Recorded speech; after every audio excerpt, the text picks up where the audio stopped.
పరలోకమందున మా తండ్రి, చక్కటి పాటల ద్వారా, క్రైస్తవ గాయకుల ద్వారా ఆరాధన జరిగింది. మీరు మహిమను పొందారని తండ్రి మేము నమ్ముచున్నాం. అన్నిటికన్నా గొప్ప సమయం తండ్రి వాక్యం.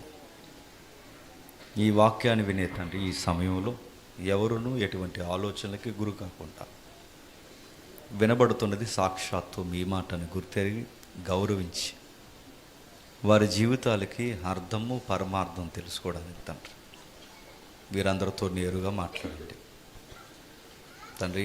ప్రతి ప్రాంతానికి అవసరమైన సంగతులు మేము పదే పదే చెబుతున్నాం దేవా. ఈ ప్రాంతంలో కూడా తండ్రి మరొక్కసారి ఆ పురాతనమైన సంగతులు అందిస్తారని కోరుతూ అందరిని మీ చేతులుగా అప్పగిస్తున్నాం. ఈ కష్టము, ఈ ప్రయాస, ముఖ్యంగా యవనస్తుల్లో తండ్రి మారు మనసు తీసుకురండి. నూతనమైన ఆత్మల తండ్రి బాప్టిజంలోకి రావడానికి తండ్రి సహాయం అనుగ్రహించండి. ఈ సభలకు సౌందర్యం కనీసం ఒక్కరైనా మారినప్పుడే తండ్రి ఆ మారు మనసు వైపుగా తండ్రి ఈ సభలను కష్టాన్ని తండ్రి మీరు ఉపయోగిస్తారని కోరుతూ క్రీస్తున్నామని ప్రార్థన సమర్పిస్తున్నాం తండ్రి. ఆమేన్. ఇంకెవరు అటు ఇటు తిరక్కండి. ప్రతి ఒక్కరు బైబిల్ చేతుల్లో పెట్టుకోండి. ఆ చిన్న మనవి, నేను ఇంకా ఉద్యోగం చేస్తున్నాను, సహోదరులు మానేశారన్నారు. నేను మానేశానని ఎవరు ఉద్యోగాలు మానేయకండి. నేను ఇంకా మానలేదు, చేస్తున్నా. చెయ్యాలి. మగపిల్లగాడు ఉద్యోగం చెయ్యాలి. మగపిల్లగాడు తన సంపాదన తను సంపాదించాలి, కుటుంబాన్ని పోషించాలి. అది మగపిల్లవాడుకున్న డిగ్నిటీ. కాబట్టి పని చేయండి. ఓకే, ఇక వాక్య భాగంలోకి వెళ్దాం. నేను చాలా ప్రాంతాల్లో చెబుతున్న ఈ సంగతులే మరొకసారి మీ ప్రాంతంలో జ్ఞాపకం చేసుకుందాం. ముఖ్యంగా ఇది యువజన సంఘం యొక్క సమావేశం గనక, ఇది యవనస్తుల యొక్క ఆదివారపు కూడుకకు ముంగుర్తు గనక నేరుగా యవనస్తుల్ని కేంద్రీకరించి మాట్లాడదాం. కాబట్టి యవనస్తుల దగ్గర బైబిల్ పెట్టుకోండి, మొబైల్ కొంతసేపు పక్కన పడేయండి. బైబిల్ చాలా ఇంపార్టెంట్ మనకి. ఓకే, చూద్దాం. ఇక జ్ఞాని అయిన సొలొమోను యవనస్తులు గుచ్చి పుంకాలు మాట్లాడాడు. ఆయన మాట్లాడే శైలి వేరు, ఆయన మాట్లాడే విధానం వేరు.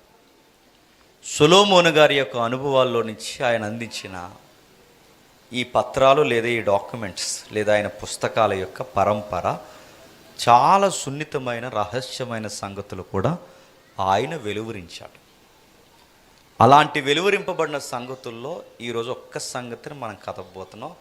ఆయన ఒక జ్ఞాని అయిన సొలొమోను. ఆయన నిజంగానే ఎవరో పని పాట లేనోడు ఖాళీగా కూర్చున్న కవో పుక్కిట పురాణం పుట్టించినా లేదా ఒక రచయిత చెబితే మనం అంత సీరియస్గా పట్టించుకోవాల్సిన అవసరం లేదు. కానీ దైవంతో పెనుగులాడినవాడు, దైవముతో అనుభవం ఉన్నవాడు, అన్నిటికన్నా ముఖ్యంగా ఈ సూర్యుని కింద మనుష్యులలో మేధావి ఎవరు? King Solomon. ఖాళీగా ఉన్న మనిషి అసలు కాదు, ఆయన ఒక రాజు. రాజరికానికి రాయల్టీ ఇచ్చిన వాడు ఎవరైనా ఉన్నారంటే రాజు అయిన సొలొమోను గారు. వాళ్ళ తండ్రి దావీదు గారు. ఆయన కత్తి చేత యుద్ధాలు చేసేవాడు. సొలొమోను యుక్తి చేత దేశాన్ని లోపరుచుకున్నాడు. అంత జ్ఞానం ఆయన. అలాంటి ఆయన చాలా నిగూఢమైన సత్యాలు రాసుకొచ్చాడు. ఆయన కూర్చున్న ఒక చిన్న ఇంట్రడక్షన్ చూద్దాం ఒకసారి. మొదటి రాజుల గ్రంథం రండి. మొదటి రాజుల గ్రంథం 4వ అధ్యాయం. మొదటి రాజుల గ్రంథం 4వ అధ్యాయం 29వ వచనం చూడండి. మొదటి రాజుల గ్రంథం 4వ అధ్యాయం 29వ వచనం. దేవుడి జ్ఞానమును బుద్ధిని వర్ణింప సఖ్యము కాని వివేచన గల మనస్సును సొలొమోనుకు దయచేసను గనుక సొలొమోనుకు కలిగిన జ్ఞానము తూర్పు దేశస్థుల జ్ఞానము కంటేను ఐగుప్తీల జ్ఞానమంతటి కంటేను అధికమయుండెను. అది ఆయన గూర్చిన వివరణ లేదా ఆయన గూర్చిన పరిచయం. ఆయనను గూర్చి ఏమని రాస్తున్నాడు చూడండి. దేవుడు జ్ఞానము బుద్ధిని వర్ణింప సఖ్యము కానీ వివేచన గల మనస్సు సొలొమోనుకి దయచేశాడట. అంటే ఈయన కదిలే జ్ఞానవంతుడు లేదా కదిలే జ్ఞానం అని సొలొమోనుకి ఆ రోజులైనా ఈ రోజులైనా మనం పేరు పెడుతున్నామంటే ఆ మనిషికి అంత జ్ఞానం ఇచ్చింది ఎవరు? దేవుడు. దేవుడు ఆయనకి అంత జ్ఞానం ఇచ్చాడు కనుక చాలా విషయాలు మాట్లాడాడు. పోలిక లేదా ఒక కొలత చెబుతున్నాడు. ఆ కొలత ఏంటంటే, సొలొమోనుకు కలిగిన జ్ఞానము తూర్పు దేశస్థులు ఎవరికి లేదంట. తూర్పు దేశస్థులంటే చెప్పాలి. ఎవరు అన్నారు? ఈస్ట్ కంట్రీస్ అని. తూర్పు దేశస్తులు అంటే ఈస్ట్ అంటే తూర్పు కాదు. తూర్పు దేశస్తులు అంటే ఇప్పుడు అడుగుతున్నాను, చాలామంది చదువుకున్న పిల్లలు యంగ్స్టర్స్తో నేను మాట్లాడుతాను, మీరు ఆన్సర్ చేయండి. తూర్పు అని ఏ ప్రాంతాన్ని అంటారు చెప్పండి. చెప్పాలి. ఇడిది ఏదో ఒకటి అంటే ఏదో గొడవ చిల్ల ఉందనుకుంటున్నారా? చెప్పండి. చెబితే ఏదో ఒకటి తెలిస్తేగా మన డొల్లతనం బయటపడినప్పుడే మనకు నాలెడ్జ్ పెరుగుతుంది. మనకి ఏమీ రాకపోయినా నేను అలాగ అనుకుంటున్నాను అన్నావంటే ఇంకా అలాగ అనుకోవడం ఉంటావు బతుకంతా. అందుకే తెలియకపోతే తెలియదు, తెలిస్తే తెలుసు. ఇప్పుడు అడుగుతున్నాను, తూర్పు అని ఏ ప్రాంతాన్ని అంటారు? అది మన నాలెడ్జ్. ఇప్పుడు మళ్ళీ అడుగుతున్నాను, వరల్డ్ మ్యాప్లో తూర్పుని దేనితో బట్టి కొలుస్తారు? వరల్డ్ మ్యాప్ అంటే తెలుసు కదా, ప్రపంచ పటం. ఈ ప్రపంచ పటంలో తూర్పుని ఎలా కొలుస్తారు? సూర్యుని బట్టి కొలరబ్బా. సూర్యుని అనకండి. మ్యాప్ని ఎప్పుడు నార్త్తో కొలుస్తారు. మ్యాప్ని నార్త్తో కొలిసే ముందు దానికి తూర్పు పరమడలు ఎడదీస్తారు. ప్రపంచానికి తూర్పు, పరమడ, ఉత్తరం, దక్షిణం ఈ భాగాల్ని ఎలా ఎడదీస్తారంటే, ప్రతి దానికి ఒక సెంటర్ ఏరియా ఉంటుందిగా. ఆ సెంటర్ ఏరియాని దేని గుర్తిస్తారంటే, బైబిల్లో ఉంటుంది, దాని పేరు మెడిటేరియన్ సీ. తెలుగులో చెప్పండి, మధ్యధరా సముద్రం. ఏ సముద్రం? బైబిల్లో ఉందిగా మధ్యధరా సముద్రం. ఆ మధ్యధరా సముద్రాన్ని సెంటర్ చేసి, ఎందుకంటే ప్రపంచానికి మధ్యన ఉంది కనుక పెద్ద సముద్రం, ఆ మధ్యధరా సముద్రాన్ని సెంటర్ చేసి ఆ సముద్రానికి తూర్పునున్న ప్రాంతాలను ఏమంటారు? అది తూర్పు దేశాలంటే. ఆ సముద్రానికి పరమడున్న ప్రాంతాలన్నింటినీ ఏమంటారు? పరమట దేశాలు. అంటే తూర్పు పరమల్లో దేన్ని బట్టి విడదీస్తారంటే, సూర్యుని కాదు, మన జనరల్ థింకింగ్ అది, సూర్యుని కాదు. మ్యాప్లో ఎలా విడదీస్తారంటే చెప్పాలి, సముద్రాన్ని బట్టి విడదీస్తారు. అదే మధ్యధరా సముద్రం. ఇప్పుడు చెప్పండి, మధ్యధరా సముద్రానికి తూర్పునున్న దేశాలు ఎక్కడి వరకు ఉన్నది? దీని అంచు అంటే ఎక్కడి వరకు ఉంది చెప్పనా? మన ఇండియా వరకు ఉంది. ఎక్కడి వరకు? మన ఇండియా వరకు. మీకు దగ్గరలో ఏముంది? నరసాపురం ఉందా? నరసాపురం ఆరిన నేల చివరంచు మీకు బంగాళాఖాతం. అంటే ఈ కొన ఏదైతుందో మళ్ళీ ఇంక అక్కడి నుంచి కొన స్టార్ట్ అయిపోద్ది, మళ్ళీ దానికి సౌత్ ఆఫ్రికా వెళ్ళిపోద్ది, అటు మళ్ళీ శ్రీలంక, ఇవన్నీ కలిసిపోతాయి. ఇవన్నీ అంటే ఆరిన నేలకి, ప్రపంచానికి మనకు బోర్డర్ తగులుతుందన్నమాట. ఇక్కడ వరకు ఆయనను మించిన జ్ఞాని లేడట. ఎవరిని మించి? సొలొమోను కన్నా. నెక్స్ట్, తూర్పు దేశాలన్నింటినీ కొలిచేశాడు, మరో ప్రాంతాన్ని కొలుస్తున్నాడు. ఆ రోజుల్లో అతిపెద్ద 2 ఖండాలు, ఒకటి తూర్పు దేశాలు ఆసియా, రెండోది ఆఫ్రికా. ఆఫ్రికా ప్రాంతాన్ని అన్నిటికీ ఒక సెంట్రల్ ఏరియాలో లేదా రాజధానిలో కొలిసే ఒక దేశం ఉంది. బైబిల్ కథల పుస్తకం కాదు, మళ్ళీ చెప్తున్నాను, బైబిల్ కథల పుస్తకం కాదు. ఎవడన్నా కథ అన్నాడంటే ఆడికి కనీసం ఆలు రావని మీరు అర్థం చేసుకోండి అంతే. బైబిల్ కథల పుస్తకం కాదు, ఇది బైబిల్ వాస్తవికమైన గ్రంథం. అందుకే ఈ ఆఫ్రికా ఖండానికి సెంట్రల్ ఏరియా, లేదంటే సెంట్రల్ ఏరియా కాదు, దానికి ఒక రాజధానిగా, ఆ దేశాలకి ఒక పెద్ద దేశంగా దేన్ని కొలుస్తారంటే ఐగుప్తిని కొలుస్తారు. దేన్ని? ఐగుప్తి. ఐగుప్తి అనేది ఇప్పటికీ ఉందా? ఉంది. ఈజిప్ట్ అంటున్నాగా, ఐగుప్తి ఉంది ఈ రోజుకి. ఐగుప్తి అంటే ఇటు ఆఫ్రికాకి మొత్తం, అంటే ఆ రోజుల్లో అమెరికా లాంటి దేశం ఏదంటే ఐగుప్తి, ఈజిప్ట్. ఇటు ఆఫ్రికాలో కానీ ఇటు ఆసియాలో కానీ సొలొమోను మించిన జ్ఞాని లేడంట. అంత జ్ఞానవంతుడు ఏం చెప్పాడండి అంటే 32వ వచనం చెప్తున్నాడు చూడండి, అతడు 3000 సామెతలు 1000 కీర్తనలు రచించెను. ఏంటంట? సుమారు 3000 సామెతలు. సామెతలు అంటే చచ్చింది, మళ్ళీ చెప్పండి. సామెతలు అంటే ఒక పెద్ద విషయాన్ని సింగిల్ లైన్లో చెప్పేదాన్ని సామెత అంట. ఉదాహరణకి సామెతల్లో మనకు తెలుసు, ఈయన ప్రత్యేకించి ఒక సామెతల గ్రంథమే రాశాడు ఈయన. ఆ సామెతల గ్రంథాలు ఒక ఉదాహరణ చెప్తాను చూడండి. చాలామంది బ్యూటీ కొరకు పాకులాడతాం, స్కిన్ కొంచెం గ్లో రావాలని. దానికి ఒక సామెత ఉంది, ఎటకారం సామెత. తెలుగులో ఏంటి చెప్పండి? ఎలకతోలు ఏడాది ఉతికినా చెప్పండి నలుపు నలుపే. కానీ ఆ సామెత మనం ఎటకారంగా చెప్పుకున్నా కానీ ఎంత నాలెడ్జ్ ఉందండి అందులో? ఉందా లేదా? అవి సామెతలు అంటే. అంటే సామెతలు అంటే మనం నిజానికి ఇది ఎటకారంగా చెప్పాం, సొలొమోను సీరియస్గా చెప్పాడు సామెత. ఏం చెప్పాడు సామెతల్లో? సామెతలు అందుకే ఎవరైనా యవనస్తులు బైబిల్ చదువుతున్నప్పుడు, లేదా యవనస్తులు ఎవరైనా కొత్తగా బైబిల్ ప్రారంభిస్తే పెద్దవారు సీనియర్స్ ఇచ్చే సలహా ఏంటంటే సామెతలు చదవమంటారు. ఎందుకు సామెతలు చదవమంటారు? ఎందుకంటే చాలా సున్నితమైన విషయాలు ఉంటాయి. ఎంత సున్నితమైనవి? ఆ ఏజ్లో కలుగుతున్న లస్ట్ అంటే ఆకర్షణ లేదా వ్యామోహం, లేదా ఆ ఏవైతున్నావో ఆ ఏజ్లో కలుగుతున్న ఆ సముద్రపు కెరటాల లాంటి కోరికలని మనం ఇచ్చే ఎక్స్ప్రెషన్ కన్నా సొలొమోను చాలా క్లియర్ కట్గా వివరిస్తాడు. అందుకే సామెతలు చదవమంటారు. ఆ ఏజ్లో జీవితాన్ని అదుపు చేయకపోతే ఆ జీవితం కుక్కల చించిన ఇస్తర అయిపోద్దని తెలియాలి అంటే వాడికి నష్టం జరగకముందే ఆ నష్టం యొక్క తీవ్రత ఎలా ఉంటుందో తెలియాలి అంటే సామెతలు చదివితే తెలిసిపోతుంది. ఎలా ఉంటుంది? ఈ ఏజ్లో రకరకాల చీకటి పనులు ఉంటాయి. ఆ చీకటి పనులు చేస్తున్నప్పుడు దాని యొక్క పరిస్థితి ఎలా ఉంటుంది? ఒక సామెత చెప్పాడు, ఏమన్నాడంటే, ఎవడైనాను తన ఒడిలో అగ్ని వేసుకుని అది కాలదు అనుకుంటే ఆడి జ్ఞాన ఖచ్చితంగా కాదు. ఈ తొంటర పనులు కూడా అలాగే ఏడుస్తాయి. నన్ను ఎవరో చూడట్లేదు, నన్ను ఎవరు ఏమంటలేదు, నా పెద్ద హీరోయిజం, నువ్వు ఇలాంటి వ్యవహారం, తాగుళ్ళు, తిరుగులు, రహస్య బంధాలు ఇలాంటివన్నీ పెట్టుకుంటే నిప్పులు ఒడిలో వేసుకుని తిరుగుతున్నావన్న సంగతి మర్చిపోకూడదు అంటాడు సామెతల్లో.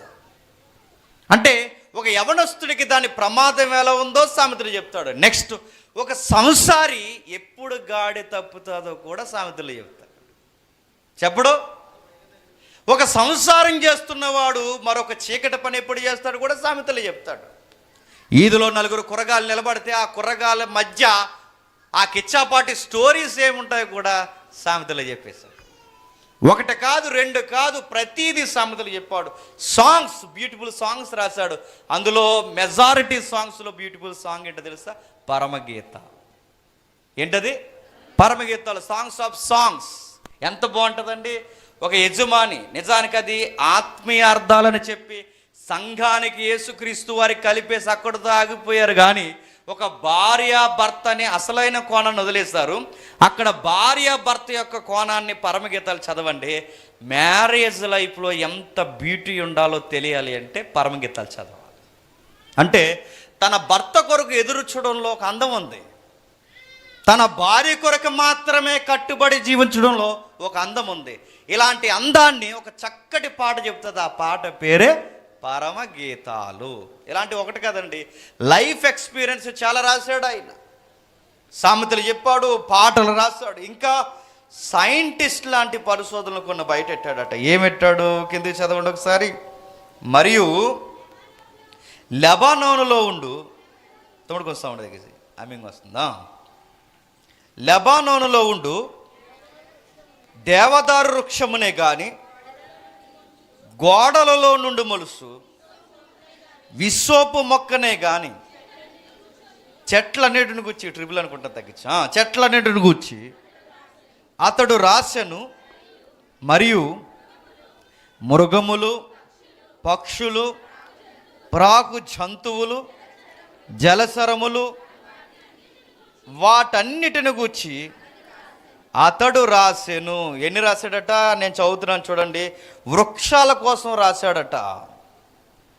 ఆ వృక్షాల వెనకాల, వృక్షాల్లో మళ్ళీ జాతి వేరే ఉంది, మొక్కల గూర్చి రాశాడు. ఇస్సోపు మొక్కల గూర్చి రాశాడట. చెట్లన్నిటి గూర్చి రాశాడు. సొలొమోను గారికి వృక్షాల పట్ల చాలా నాలెడ్జ్ ఉందంట. చెట్ల గూర్చి మాట్లాడే శాస్త్రాన్ని ఏమంటారండి? వృక్ష శాస్త్రం అంటారు. మనకి బైపీసీ లేదా మన ఇంటర్మీడియట్ తరగతులు అయితే బాటనీ అంటున్నారు. అంటే ఈయనకి ఆ సబ్జెక్ట్ కూడా తెలుసా? ఈయనకి తెలుసు. ఎవరికి? సొలొమోను గారికి వృక్ష శాస్త్రాలు తెలుసు. మనకి వృక్ష శాస్త్రాలు టెక్స్ట్ బుక్లో చదవడం తెలుసు, ఆయనకు ప్రాక్టికల్గా తెలుసు. ఆయన దగ్గరకు ఆకు తెస్తే ఆ ఆకును బట్టి చెట్టు ఏంటో చెప్తాడు, ఆ చెట్టు యొక్క ఆయుస్ ఏంటో చెప్తాడు, దాని వనమూలికలు ఎందుకు ఉపయోగపడతాడో కూడా చెప్తాడు. చెట్టు యొక్క లైఫ్ స్టైల్ మొత్తం, దాని బయోగ్రఫీ మొత్తం రాసి పడేస్తాడట. ఎవరు? సొలొమోను. అంత జ్ఞానం ఉందండి సొలొమోను గారికి. పత్రాన్ని 4 భాగాలుగా విభజించండి అంటే సరిగా విభజించలేక ఫెయిల్ అయిపోయాం మనం. కానీ సొలొమోను గారు చక్కగా విభజిస్తాడట. ఈరోజు మనకి సైన్స్ అభివృద్ధి పొందిన తర్వాత అడ్డుకోత జరిగితే దాని లేయర్స్ ఏవైతున్నావో, చెట్టుకు అడ్డుకోత జరిగితే దాని లేయర్స్ ఏదైతున్నా ఒక్కొక్క లేయర్ని బట్టి దాని ఏజ్ చెప్తాం మనం. ఈ టెక్నాలజీ లేనప్పుడే వృక్షం యొక్క ఆయుష్ చెబుతాడట. అది సొలొమోను గారు. అంటే ఈయన కవే కాదు, ఈయన సామెతలు చెప్పే రచయితే కాదు, ఈయన ఇంకా ఎవరంటే ఈజ్ ఎ సైంటిస్ట్ కూడా. శాస్త్రం ఎరిగినవాడు, సైన్స్ తెలిసినవాడు. ఇంకా ఆయనకేం తెలుసు? పక్షులు గూర్చి, మృగాలు గూర్చి, పక్షులు గూర్చి, జంతువులు గూర్చి, జలసరాలు గూర్చి, వాటన్నిటి గూర్చి రాస్తున్నాడు. అంటే ఈయనకి చెట్ల మీదే కాదు అవగాహన ఉన్నది, మొక్కల మీదే కాదు ఈయన అవగాహన ఉన్నది, సామెతల మీదే కాదు ఈయనకి అవగాహన ఉన్నది, ఆయనకి కీర్తనల మీదే కాదు అవగాహన ఉన్నది. ఈయనకి ఇంకా అవగాహన పక్షులు, ఎగిరే పక్షులను గూర్చి కూడా చెబుతాడు. పక్షి ఎందుకు ఎగురుతుంది, ఎక్కడికి వెళుతుంది, ఎందుకు అది, దాని జీవన శైలి ఏంటి, మొత్తం దాని మైండ్ సెట్ అంతా చెప్తాడట. ఆ పక్షులను చూసే కదా విమానాలు కనిపెట్టారు. అంటే పక్షి యొక్క జీవన శైలి మొత్తం చెప్తాడు, వాటి లైఫ్ స్టైల్ ఎలా ఉందో చెబుతాడు, జంతువుల గురించి చెప్తాడు. ఇవన్నీ మనం చదువుకుని చాలా ఈజీగా తీసుకుంటున్నాం. కానీ ఈ జంతువులు ఎలా బతుకుతాయో, పక్షులు ఎలా బతుకుతాయో, సముద్రంలో చేపలు ఎలా ఈత్తాయో, వీటన్నిటినీ పరిశోధించడానికి పెద్ద పెద్ద ఛానల్స్ పెట్టారు తెలుసా. టీవీలో డిస్కవరీ చెప్పండి, యానిమల్ ప్లాంట్స్ చెప్పండి, నేషనల్ జాగ్రఫీ చూసారా. మామూలు ఛానల్స్ అనుకుంటున్నారా? అందులో నిమిషం అడ్వర్టైజ్మెంట్ ఇవ్వాలంటే ల్యాక్స్ ఆఫ్ మనీ అవుతుంది, లేదా సిఆర్ మనీ అవుతుంది, అంటే కోట్ల రూపాయల మనీ అవుతుంది. ఇటు ఒక నిమిషాలు అడ్వర్టైజ్మెంట్ ఇవ్వడానికి. అంటే అంత పెద్ద ఛానల్, అంటే ఇంటర్నేషనల్ ఛానల్స్ అవి. అంత పెద్ద డిస్కవరీ ఛానల్లో ఏం చూపిస్తారంటే గాడిద ఎప్పుడు పుట్టింది, ఎలా పెరిగింది, దానికి ఎందుకు జార్లు ఉన్నాయి, అడవి గాడిదకి ఎన్ని జార్లు ఉన్నాయి, అది వెనకాల కాళ్ళు ఎందుకు ఎత్తుతుంది, అన్నీ చెప్తారు.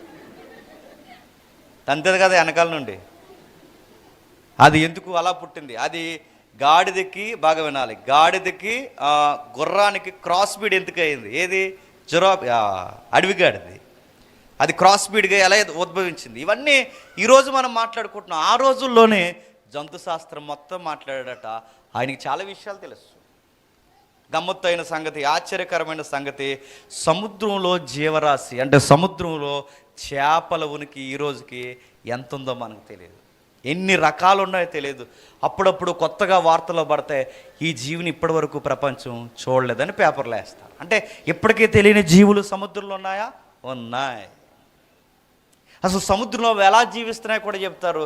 మీరు ఎప్పుడన్నా చూడండి, ఒకరోజు మేము ఒక ఇంటికి భోజనానికి వెళ్ళాం, మీటింగ్ అయిన తర్వాత ప్రతి ఒక్కరింట్లో ఈ మధ్యకాలంలో అది పెట్టుకుంటున్నారుగా, చేపల తొట్టే, మాసుకుంటుందని అలా అంటున్నాను, చేపల తొట్టే. ఆ తొట్టులో పెట్టిన తర్వాత కొన్ని గింజలు పక్కన పెట్టుకుంటున్నారు. ఎప్పుడెప్పుడు వేయాలి తమ్ముడు ఫుడ్ అంటే, అన్న ఆ అబ్బాయి అన్నాడు, అన్న 2 రోజులు వాటర్ మార్చకపోతే చేపలు చచ్చిపోతాయి అన్న. దానికి టైంకి మేము ఫుడ్ పెట్టాలి, ఎప్పటికప్పుడు వాటర్ మారుస్తూ ఉండాలి, ఎందుకంటే ఇవి చాలా సున్నితమైన రకం. ఇవి కొన్ని చేపలు ఉంటాయి కొంచెం పర్లేదు, అవి ఒక 15 రోజులు 10 రోజులు అటు ఇటు ఉంటాయి. ఇవి చాలా సున్నితమైనవి, వీటికి వాటర్ కానీ మనం మార్చకపోతే చేపలు చచ్చిపోతాయి అన్న. నీరు కదులుతుండకపోతే చేపలు చచ్చిపోతాయి అన్న. ఇవన్నీ చెప్పాడు. నాకు ఆశ్చర్యం అనిపిస్తుంది. రే లింగుమని నువ్వు 2 చేపలు పెంచడానికి నువ్వు ఎంత సిస్టమ్ చెప్తే, సముద్రంలో ఎన్ని చేపలు ఉన్నాయండి, దానికి నీరు ఎవడ మారుతున్నాడండి, దానికి నేను అడుగుతున్నాను ఫుడ్ ఎక్కడి నుంచి పెడుతున్నారండి. అంటే ఇంత సిస్టమ్ ఆ రోజుల్లోనే సొలొమోను ఒక గ్రాఫ్ వేసి ఇచ్చాడట. ఆయనకి అన్ని విషయాలు తెలుసు. సముద్రంలో చేపలు, జీవులన్నీ బతుకుతున్నాయి. ఇవన్నీ ఒక ఎత్తు, ఇవన్నీ సైంటిఫిక్ విషయాలండి. సైన్ హిస్టరీ మాట్లాడతాడు, సంసారం మాట్లాడతాడు, వ్యక్తి వికాసాన్ని గురించి మాట్లాడతాడు, యంగ్స్టర్స్ యొక్క ఫీలింగ్స్ కొరకు మాట్లాడతాడు, మృగాల కొరకు మాట్లాడతాడు. ఎన్ని మాట్లాడినైనా ఇంకా ఏం మాట్లాడాడంటే, సూర్యుని కింద జరుగుతున్న నరుడు పడుతున్న పాట అంతటి గురించి మాట్లాడాడు. ఏంటట?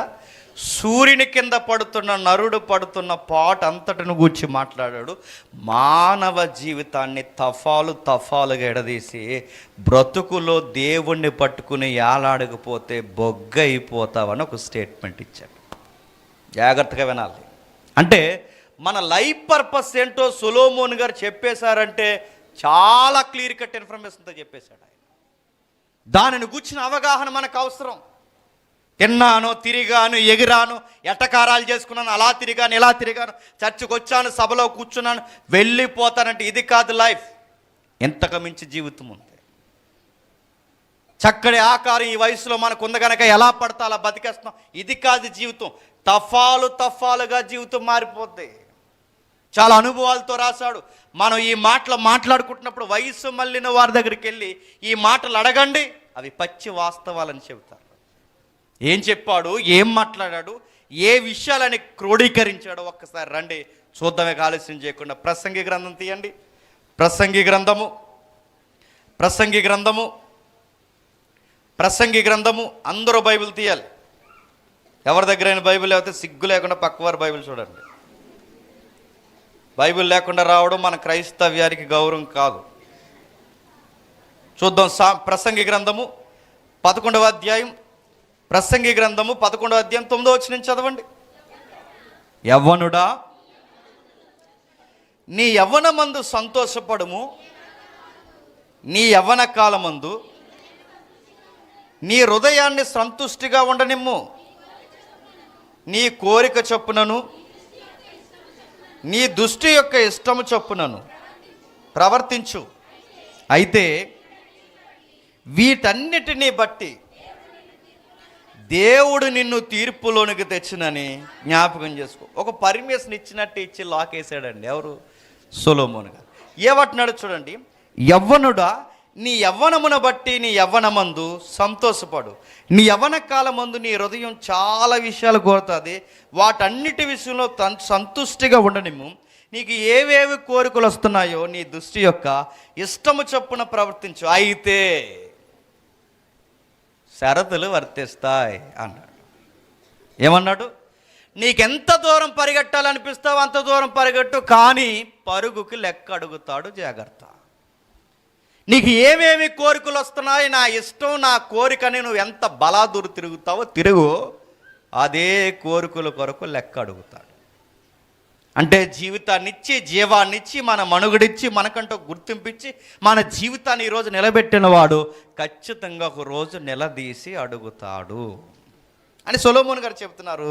ఇంకా ఏం చెప్తున్నాడు? లేత వయసును నడిప్రాయమును గతించిపోవునవు గనుక నీ హృదయములో నుండి వ్యాకులము తొలగించుకొను, నీ దేహము తెరుపు దానిని తొలగించుకోను. ఏమని చెప్తున్నాడండి? అక్కడ మాట్లాడుతున్న మాటలు చూడండి.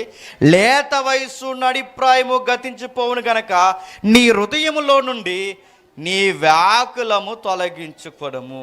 ఏవి గతించిపోతాయట? జీవితంలో రెండు ప్రథమమైన దశలు ఉన్నాయండి జీవితంలో. మొత్తం 4. అందులో ప్రథమమైనవి 2. ఆ ప్రథమమైన వాటివే ఏదన్నా చేయాలన్నా, ఏదన్నా సాధించాలన్నా, ఉన్న జీవితాన్ని పాడు చేసుకోవాలన్నా అవి 2 దశలు. సుమారుగా 4 దశలు: బాల్యము, యవ్వనము, నడిప్రాయము, వృద్ధాప్యం. ఈ బాల్యము చివరనున్న వృద్ధాప్యం ఈ 2 లెక్కల్లోకి రావండి. బాల్యము, వృద్ధాప్యం 2 లెక్కలోకి రావు. ఎందుకంటే మనం ఏం చేయాలన్నా చేయలేము. నెక్స్ట్ మనం ఏమి సాధించాలనుకున్నా సాధించలేము. అది బాల్యంలోనే సాధించలేము, వృద్ధాప్యంలోనూ చేయలేము. జీవితంలో ఏదన్నా చేయాలంటే 2 దశలు. ఆ 2 దశలు లేత ప్రాయము, నడిప్రాయం. గమ్మత్తు ఏంటంటే ఆ 2 ఇంపార్టెంటే. ఆ 2 చాలా త్వరగా అయిపోతాయంట. అయిపోవా? చాలా త్వరగా అయిపోతాయి. మీరు చూస్తూ ఉండండి. 4 సంవత్సరాల క్రితం ఫోటో మీరు తీసుకోండి, ఇప్పుడు మీ ఫోటో చూసుకోండి, మీ ముఖాలు ఎంత ఎకారంగా తయారయ్యని చూసుకోండి. చాలా ఈజీగా మనకు, అరే నేనంటే పెళ్ళైన ఆడపిల్లని చూడండి, పెళ్ళికి ముందు పెళ్లి ఫోటోలే చూసుకోండి. పెళ్ళైన ఆడపిల్లని పెళ్లి ఫోటోలకి ఆఫ్టర్ 2 years తర్వాత నీ ఫోటోకి తేడా చూసుకో. చాలా చేంజ్ వస్తుంది. అంటే ఇంత మార్పులు అంటే చూస్తుండగా అయిపోతాయి. మగపిల్లవాడివి పెళ్ళికి ఎలా ఉండేవాడివి, పెళ్లి తర్వాత ఎలా ఉండో చూసుకో. చాలా ఈజీగా మార్పులు. అంటే ఈ ఏజ్లు చూస్తుండగా అయిపోతాయి. ఏం చెప్తున్నాడు సొలొమోను గారు? ఈ వయసులో మనకి కలుగుతున్న కోరికలే జీవితం అనుకో. బాల్యము, యవ్వనము, నడిప్రాయము, వృద్ధాప్యము, ఈ గ్రాఫ్ ఇలా నడుస్తున్నప్పుడు జాగ్రత్త. బాల్యం చాలా చక్కగా గడిచిపోతుంది. బాగోదండి బాల్యం? ఎంత బ్యూటిఫుల్గా ఉంటుందండి. చిన్నపిల్లల జీవితం ఎంత బాగుంటుందండి. ఆ జీవితాన్ని రాజు జీవితంతో పోలుస్తారు. రేపు పొద్దున్నే 7 గంటలు లెగాలన్నా కంగారు ఉంటుంది వాళ్ళకి. అంత అవసరం లేదు, నచ్చితే లెగిస్తారు లేకపోతే లెగరు అంతే. టాయిలెట్ అవుతుంది ఇప్పుడు బాత్రూమ్కి వెళ్ళాలనుకుంటారా? నహి, వాళ్ళ ఇష్టం. డైపర్ నిండిపోయిందని చెప్తారా? నిండిపోయిందో లేదో మనమే చూసుకోవాలి. ఆకలి వేస్తుంది, 12 అయింది ఇంకా అన్నం పెట్టవేంటి అడగరు. మనమే 12 అయిందని సర్లేక ఇంకా ఏమన్నా ఉందా అన్నీ మనమే చూసుకోవాలి. వాళ్ళ స్నానం చేయరు, చెప్పండి, స్నానం చేయించాలి. వాళ్ళ బట్టలు మార్చుకోరు, మనమే బట్టలు మార్చాలి. ఇవన్నీ ఎవరికి సాగుతాయి తెలుసు? ఒక రాజుకు సాగుతాయి. రాజు లైఫ్ ఉంటుందండి ఎవరికి చెప్పండి? చిన్నపిల్లలకి. చక్కగా చాలా హెల్తీగా బతుకుతారు, ఆ లైఫ్ బాగుంటుంది. అలా పెరుగుతూ వచ్చిన తర్వాత బాల్యంలో నుంచి కొన్ని కోరికలు, సరదాలు, ఆ సరదాల్లో నుంచి టీనేజ్లో అడుగు పెడతారు. టీనేజ్ చాలామంది కనబడుతున్నారు, వినండి. ఈ టీనేజ్లో అదొక రెక్కలెస్ యాటిట్యూడ్ ఉంటుందండి. బాల్యంలో తల్లిదండ్రుల చోట పెరుగుతూ కావాల్సిందల్లా కొనుక్కుంటాం, ఊహకు మించిన కోరికలు అడుగుతుంటాం, అంతా నడిచిపోతుంది, తల్లిదండ్రులు మన ఇష్టాన్ని నెరవేరుస్తారు. టీనేజ్కి వచ్చేసరికి అదో రెక్లెస్ యాటిట్యూడ్ వస్తుంది. అంటే మినిమం 10th దాటే సమయానికి, ఆడపిల్లైనా మగపిల్లైనా ఆ వయసు ఎలా ఉంటుందంటే వీళ్ళు చెప్తుంటే ఇలా బుర్రలకు ఎక్కవండి కొన్ని, అన్నీ మాకే తెలుసు అన్నట్టు మాట్లాడతారు. ఏదైనా చెప్పండి వాళ్ళు ఏమంటారు తెలుసా? మా తెలుసులే అంటారు. నడుతున్నాను, వాళ్ళకి ఏం తెలుసు? ఏం తెలియదండి. అన్నీ తెలుసు అని అనుకుంటున్నారు చూసారా, అదే ఏమీ తెలియని తనం. మాకు తెలుసులే, ఏం తెలుసు? ఏమీ తెలియదు. అదొక రెక్లెస్ యాటిట్యూడ్ ఉంటుంది. ఇలా నలుగురు గుంపు కూడుకున్నప్పుడు, ఇలా గుంపుగా జనాలు ఉన్నప్పుడు, ఏదైనా ఫంక్షన్కి పోయినప్పుడు వాళ్ళ యాటిట్యూడ్ మీరు గమనించండి. ఆ నలుగురిలో వాడు ప్రత్యేకంగా కనబడాలని వాడు ఎన్ని ఎకారమైన పనులు చేస్తాడు మీరు చూడండి. కావాలి పై బట్టను ఇప్పేస్తుంటారు చూసారు, ఈ పై బట్టను ఇప్పేస్తారు.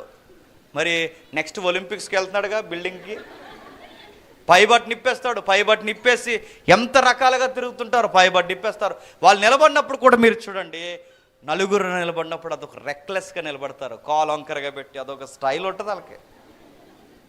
అందరిలాగా సింపుల్గా చక్కగా ఒక పద్ధతిగా బట్టలు వేసుకురారు. ప్యాంటు తిరిగేసేస్తారు, సొక్కా తిరిగేసేస్తారు, జిప్పు సైడ్ జిప్పులు వేస్తారు. మనకు నిలువు జిప్పులు ఉంటాడు, సైడ్ జిప్పులు వేసుకుంటాడు, ప్యాంటు మీద ప్యాంట్ వేసుకుంటారు. ఏంటి ఇవన్నీ అంటే ఆ ఏజ్లో సెపరేట్ ఇమేజ్ కావాలి. అందుకే వాళ్ళు నడుస్తున్నప్పుడు ఒక స్టైల్. నేను ఉదయం ఒకరిని చూశాను, ఇంకా అంతకంటే డీటెయిల్గా అడగండి, మీకు అర్థం అవ్వకూడదని నేను డీటెయిల్గా చెప్పట్లేదు. ఏదో ఉదయం ఒకరిని చూశాను, ఆడు డయాస్ మీద నేను దిగి ఏదో ఆస్కర్ అవార్డు అందుకుని వెళ్తున్న ఫీలింగ్ అండి ఆడికి. ఆడు ఊపుకున్నడ్డం, ఆడి అవ్వారం, ఆడు ఎలా తలకాయ ఇలాగ ఊపుకుని చేతులు అలాగంటే అదో ఫీలింగ్ అనమాట. అంటే ఇప్పుడు ఆడు ఏమనుకుంటాడంటే మనసులో, ఇప్పుడు నా వాకింగ్ స్టైల్ కూడా చూసి జనాలు అబ్బా అనేసుకోవాలన్నమాట.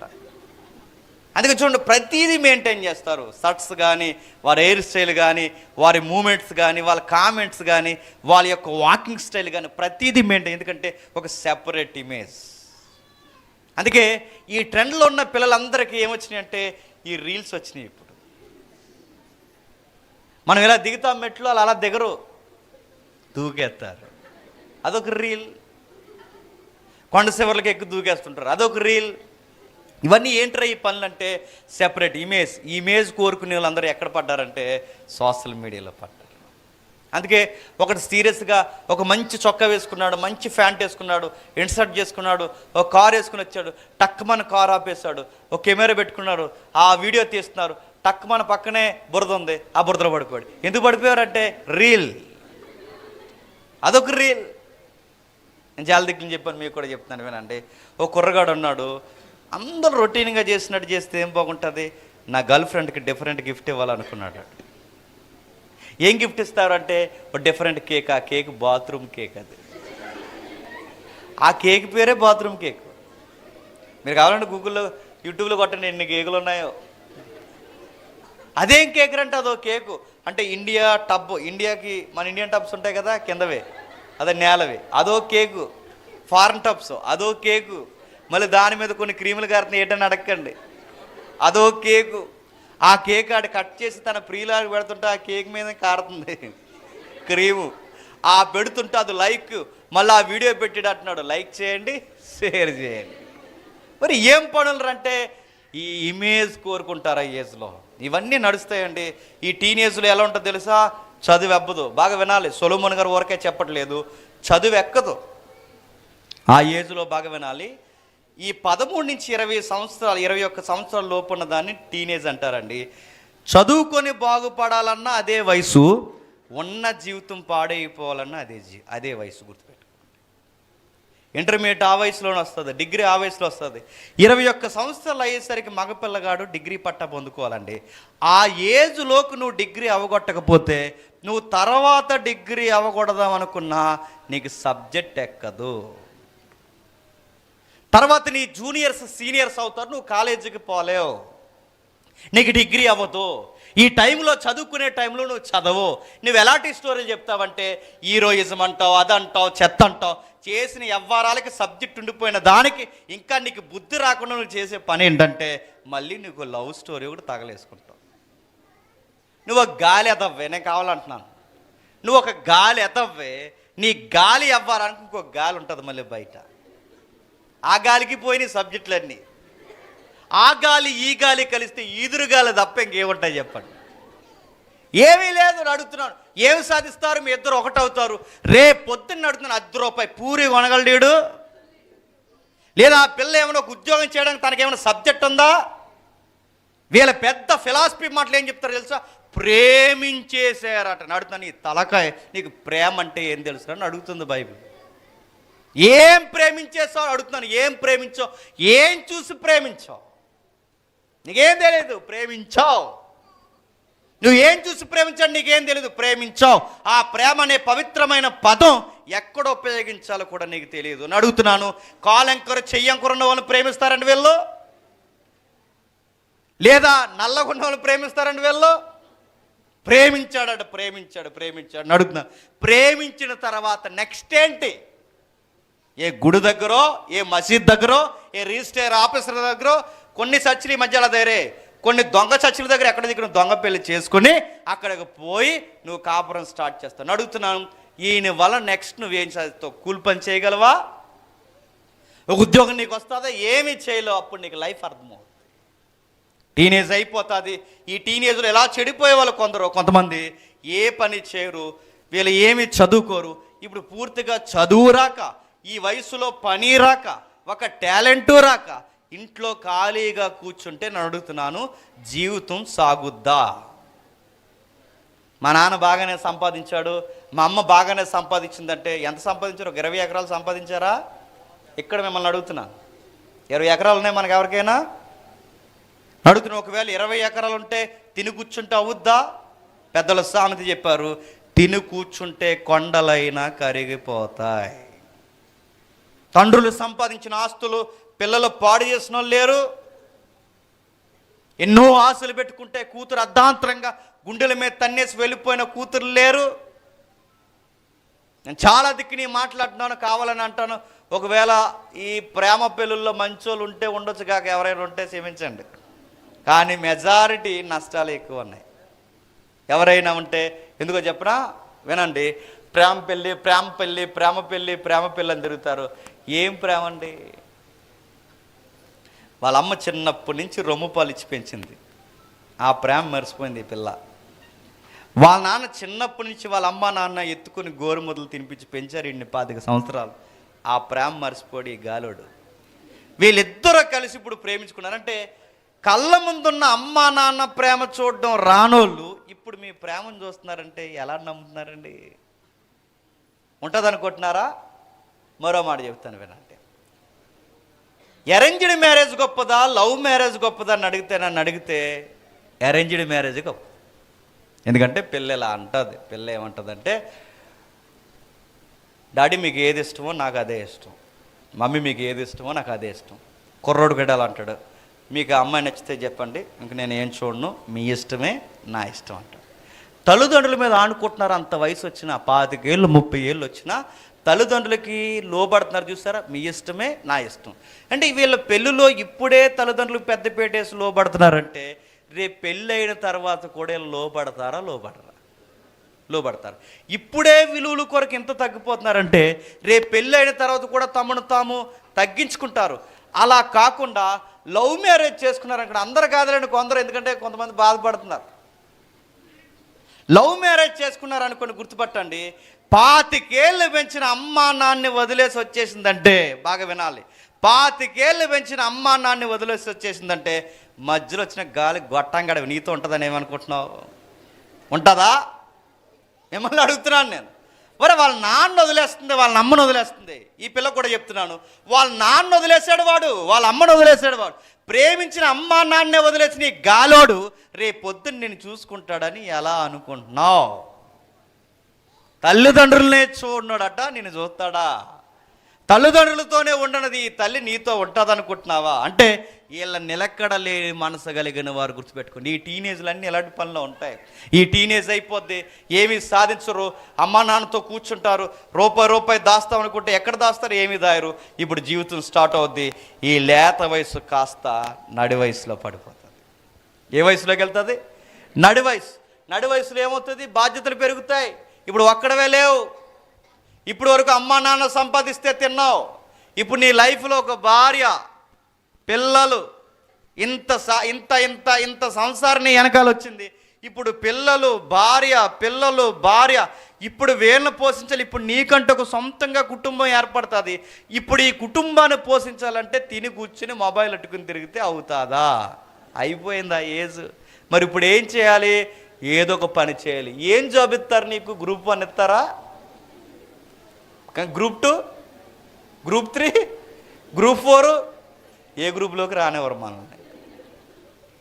ఏ కాంపిటేటివ్లో కొట్టగలవా? కష్టం. ఎందుకంటే అవ్వలేదు, నాలెడ్జ్ లేదు. ఎందుకంటే కాంపిటేటివ్ ఫీల్డ్లో ఉన్న సబ్జెక్ట్ వేరు, చదువుకునే సబ్జెక్ట్ వేరు. కాంపిటేటివ్ ఫీల్డ్లో ఉన్న వాళ్ళకి అర్థమవుతుంది. నీవు ఇక్కడ ఉన్నట్టుండదు వ్యవహారం కాంపిటేటివ్ ఫీల్డ్లో. అక్కడికి వెళ్ళిన తర్వాత పూర్తిగా సబ్జెక్ట్ మారిపోద్ది. విచిత్రమైన కోణాలు మనకు కనబడతాయి. అక్కడికి వెళ్ళిన తర్వాత ఇప్పుడు నీకు చదువు అబ్బక, పని రాక, ఏదో కూలి పనికి వెళ్తావు. ఆ కూలి పని రూపాయి దాస్తావు. ఈ నడి వయసులో చెప్పకనే జీవితం నీకు పాఠాలు నేర్పిస్తుంది. ఆ పాఠాలు ఏంటో తెలుసా? ఇప్పుడు నిన్ను ఆనుకొని బిడ్డలు, భార్య ఉంది కనుక వాళ్ళ కోసమైనా ఏదో ఒక పని చేయాలి. చివరికి సెక్యూరిటీ పని అయినా చేయాలి. ఏదో ఒక పని చేసి కష్టపడాలి. ఏదో ఒక పని చేసి రూపాయి దాయాలి. ఆ దాస్తావు రూపాయి దాస్తావు. దాసాను అమ్మాయి అనుకునే సమయానికి ఈ లోపల నీకు గుడ్ న్యూస్లు వచ్చాయిగా. కంగ్రాచులేషన్స్, మీరు తండ్రి అయ్యారని. తండ్రి అయిపోయారు. ఇప్పుడు తండ్రి అయిపోయినా బుడ్డోడు ఎదిగేసి అటు ఇటు తిరిగెత్తుంటాడు. అలా తిరిగెత్తుంటే ఆడు కంట్రోల్లో పెడదామని చూస్తాడు. కుదురుండు, ఎందుకంటే నీకులాగా ఆడుని.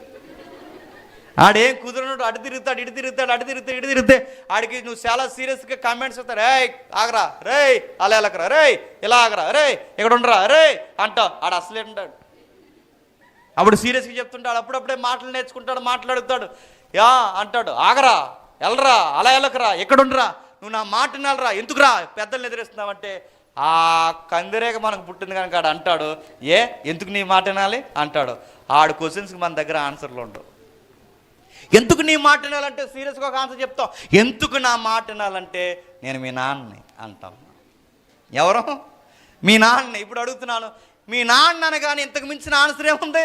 అంటే ఏంటన్నారంటే అయ్యిందే. ఇంకా మీ నాన్న అంటే ఏం చెప్తాడికి? ఇప్పుడు రే నువ్వు నా మాట వినాలని అడిగాం. అదే ఎందుకు వినాలంటే మీ నాన్న అన్నావు. మీ నాన్న అంటే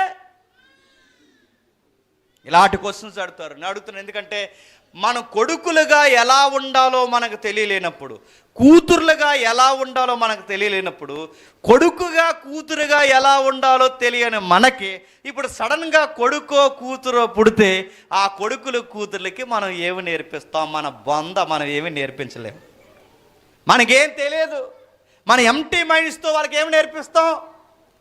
మన కొడుకుగా ఎలా ఉండాలో తండ్రి కింద ఉన్నంతకాలం మనకు అర్థం అవ్వలేదు. కూతురుగా ఎలా ఉండాలో నువ్వు తండ్రి దగ్గర ఉన్నంతకాలం నీ కూతురు విలువలు నీకు తెలియలేదు. ఇప్పుడు నీ కూతురో కొడుకో పుడితే వాళ్ళకి ఏం చెప్తావు? నువ్వేం చెప్పలేవు. నడి వయసు దాటిపోద్ది. వాళ్ళు సీరియస్గా చదివిస్తుంటావు, కాస్త రూపాయి దాస్తుంటావు. ఆ రూపాయి దాసి అమ్మయ్య అంతా బాగుంది అనుకునేసరికి ఆ నడి వయసు కూడా చూస్తుండగా అయిపోతుంది. లేత వయసు త్వరగా అయిపోద్ది. చెప్పండి, నడి వయసు త్వరగా అయిపోద్ది. అయిపోలేదండి లేత వయసు? నాకు 35 దగ్గర ఉన్నాయండి. ఇప్పుడు చాలా త్వరగా అయిపోయింది లేత వయసు. చాలా ఈజీగా చూస్తుండగా. నాకు మొన్నే హై స్కూల్ జీవితం అయినట్టు ఉందండి. అప్పుడే నా హై స్కూల్ లైఫ్ 20 ఇయర్స్. నమ్మలేకపోతున్నాను. 20 ఇయర్స్, 20 సంవత్సరాలు. నా 10th అయ్యి అప్పుడే దగ్గరగా 20 ఏళ్ళ. చాలామంది మీరు అడుగుతున్నాను, చాలామంది 10th క్లాస్ గెట్ టుగెదర్ పార్టీలకు వెళ్తారు. నేను అడుగుతున్నాను, ఇంకా 10th class get together party ఏంటి? నా మాటలు అర్థమవుతున్నాయా? ఎప్పుడో 20 సంవత్సరాల క్రితం చదివేసిన 10th క్లాస్ గెట్ టుగెదర్ పార్టీకి ఇప్పటికీ వెళ్తానంటున్నావంటే నీకు 10th ఎప్పుడు అయినట్టుంది చెప్పండి? మొన్నే అయినట్టుంది. లైఫ్ అంతే, చూస్తుండగా అయిపోద్ది. మన పిల్లలు హై స్కూల్కి వెళ్ళే టైంలో మనం గెట్ టుగెదర్ హై స్కూల్ పార్టీలకు వెళ్తున్నామన్నామంటే మనకేమనిపిస్తుంది చెప్పండి? మొన్నే స్కూల్ లైఫ్ అయినట్టుంది. జీవితం చూస్తుండగా అయిపోద్ది, చాలా ఈజీగా అలా వెళ్ళి అలా వచ్చేసరికి అయిపోద్ది. ఒకప్పుడు సంవత్సరం అవ్వాలి అంటే చాలా కాలం అన్నట్టుండేది, ఇప్పుడు సంవత్సరం గిర్రన అయిపోతుంది. వారం చాలా ఈజీగా అయిపోతుంది. కాలం పెరిగిందో, కాలంతో పాటు ఈ టైం ట్రావెల్లో మానవ బ్రతుకులు కూడా మిళితమైపోయి వెళుతున్నాయో తెలియదు, కానీ సంవత్సరాలు చూస్తుండగా అయిపోతుంది. అందుకే లేత వయసు త్వరగా అయిపోద్ది. నెక్స్ట్ చెప్తున్నాడు, నడిప్రాయము కూడా త్వరగా గతించిపోద్ది. కాస్త ఓపిక డబ్బులు సంపాదించే ఏజ్ ఏదైనా ఉందంటే నడిప్రాయమే. కండరం ఎప్పుడు గట్టిపడుతుందండి? టీనేజ్లో కాదు, నడిప్రాయంలోనే. కాస్త ఎముక గట్టిపడిందన్నా, కాస్త కండరం గట్టిపడిందన్నా, ఏదన్నా బలమైన నిర్ణయాలు తీసుకోవాలన్నా ఎప్పుడు తీసుకుంటాం చెప్పండి? నడి వయసులో. ఇది ఎప్పుడు స్టార్ట్ అవుద్దంటే 30+ స్టార్ట్ అవుతుంది. ఈ నడిప్రాయం కూడా ఎక్కువ రోజులు ఉంటుందా? ఎన్ని రోజులు ఉంటుంది చెప్పండి? గట్టిగా ఉంటే ఒక 20 years ఉంటుంది. ఈ 20 years తర్వాత మళ్ళీ 30 దాటితే, 20 years తర్వాత 50 దాటితే మళ్ళీ వృద్ధాప్యంలో పడిపోతాం. నడిప్రాయంలో సంపాదిస్తాం, దాస్తాం. కానీ విషయం ఏంటో తెలుసా? ఈ నడిప్రాయంలో అటు ఇటు పరిగెడుతున్న మనం డబ్బులు సంపాదిస్తున్నాం అనుకుంటామే కానీ వయసు అయిపోతుందని మర్చిపోతాం. లేత వయసు అల్లరచిల్లరగా అవగొట్టేస్తాం, నడిప్రాయము సంపాదిస్తూ అవగొట్టేస్తాం. ఇప్పుడు తెలియకుండా ఒక వయసులోకి వచ్చేస్తాం. ఆ వయసు పేరు వృద్ధాప్యం. ఏ వయసు? వృద్ధాప్యం. ఈ వయసు బాగుంటుంది అనుకుంటున్నారా? ఆ వయసుని ఏమని పోల్చారు చూడండి. 12వ అధ్యాయం మొదటి వచనంలో దుర్దినములు రాకముందే ఇప్పుడు వీటి యందు నాకు సంతోషము లేదని నీవు చెప్పు, సంవత్సరములు రాకముందే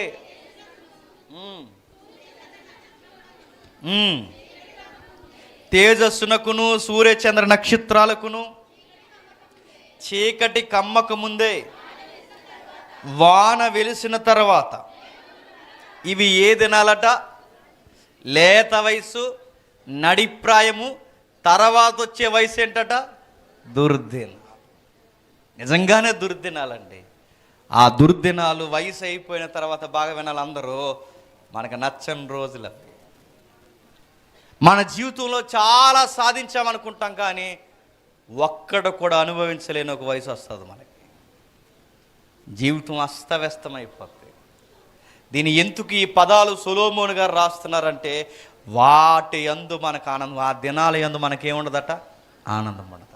అంటే లేత వయసు చూస్తుండగా అయిపోద్ది, నడిప్రాయం చూస్తుండగా అయిపోద్ది.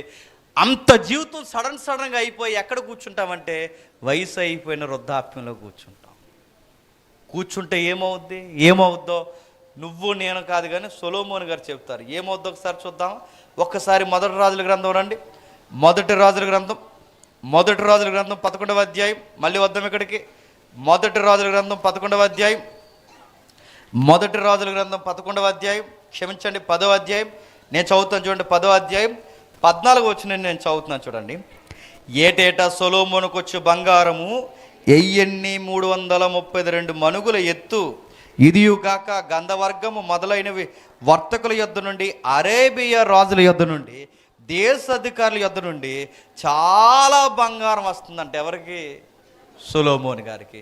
బంగారం అనగానే అడ్వర్టైజ్మెంట్లో ఒక ఆయన గుర్తు రావాలి మనకి. చెప్పాలి, ఆయన కొటేషన్ చెప్పి ఫేమస్ అయిపోయాడు. డబ్బులు ఎవరికే ఊరకే రావు. ఆయన లలిత జ్యువెలరీ గుండె ఆయన ఏమన్నాడండి? డబ్బులు ఎవరికే ఊరకే రావన్నారు. క్వైట్ ఆపోజిట్ ఏంటి తెలుసా? డబ్బులు ఎవరికి ఊరకే వస్తాయో లేదో నాకు తెలియదు కానీ ఈ అధ్యాయం చదువుతుంటే సొలొమోనుకి బంగారం ఊరకే వస్తుంది. దేశాల రాజులు తెస్తున్నారు, సామంతులు తెస్తున్నారు, అత్యధికంగా రాణిలు తెస్తున్నారు. ఎవరికి? సొలొమోను గారికి బంగారం. అధికమైన బంగారం తెస్తున్నారు, అరబ్బు రాజులు తెస్తున్నారు, రాణీలు తెస్తున్నారు. ఇంకా చెప్తున్నాడు చూడండి, రాజు అయిన సొలొమోను సుత్తుతో కొట్టిన బంగారం అలుగులు గల 200 డాళ్ళను చేయించిన. బంగారం ఎక్కువైపోయి ఏం చేస్తున్నాడు అంటే ఈయన డాళ్ళు అంటే 1989 తర్వాత తెలుగు ఇంగ్లీష్ రానులు పుట్టారట. మనమే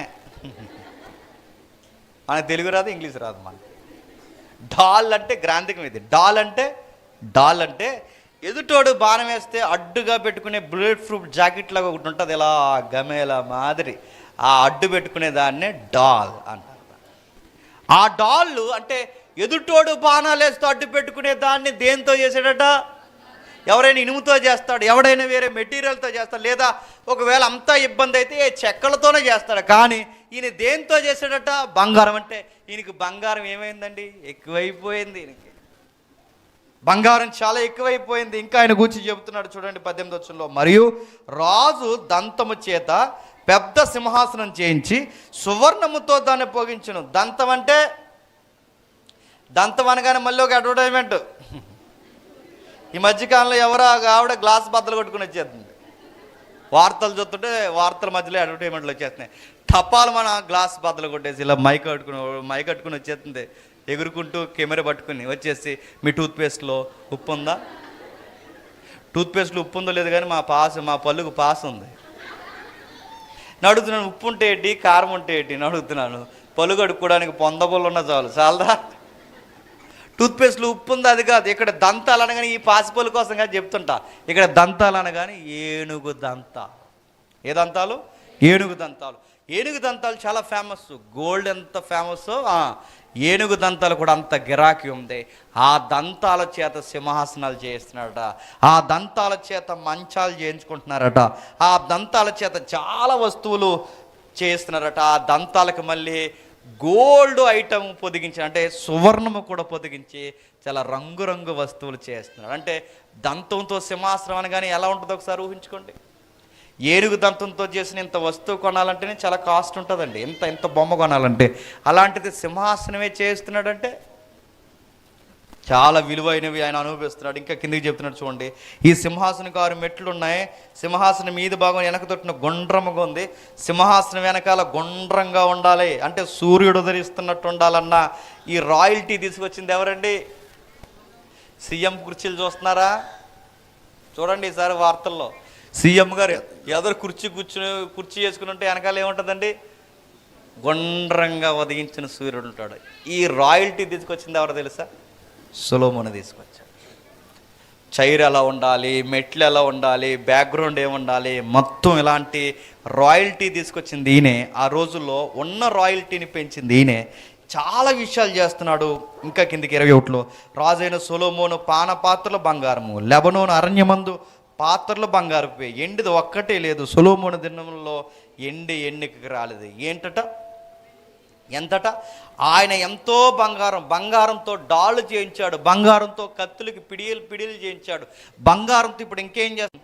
అతను హృదయమందు దేవుడిచ్చిన జ్ఞానవాక్కులు వినుటకై లోకులందరూ, డబ్బుంది, జ్ఞానముంది, ఆయనకి చాలా సిరి సంపదలు ఉన్నాయి, ఎండి కుప్పలుగా ఉంది. ఇంకా ఏమన్నాయంటే ఎక్స్ట్రీమ్ ఒకటి ఉంది. ఆ కింద రాస్తున్నాడు 11వ అధ్యాయంలో 2వ మాట, 11వ అధ్యాయంలో 2వ మాట ఏమని రాస్తున్నాడు చూడండి.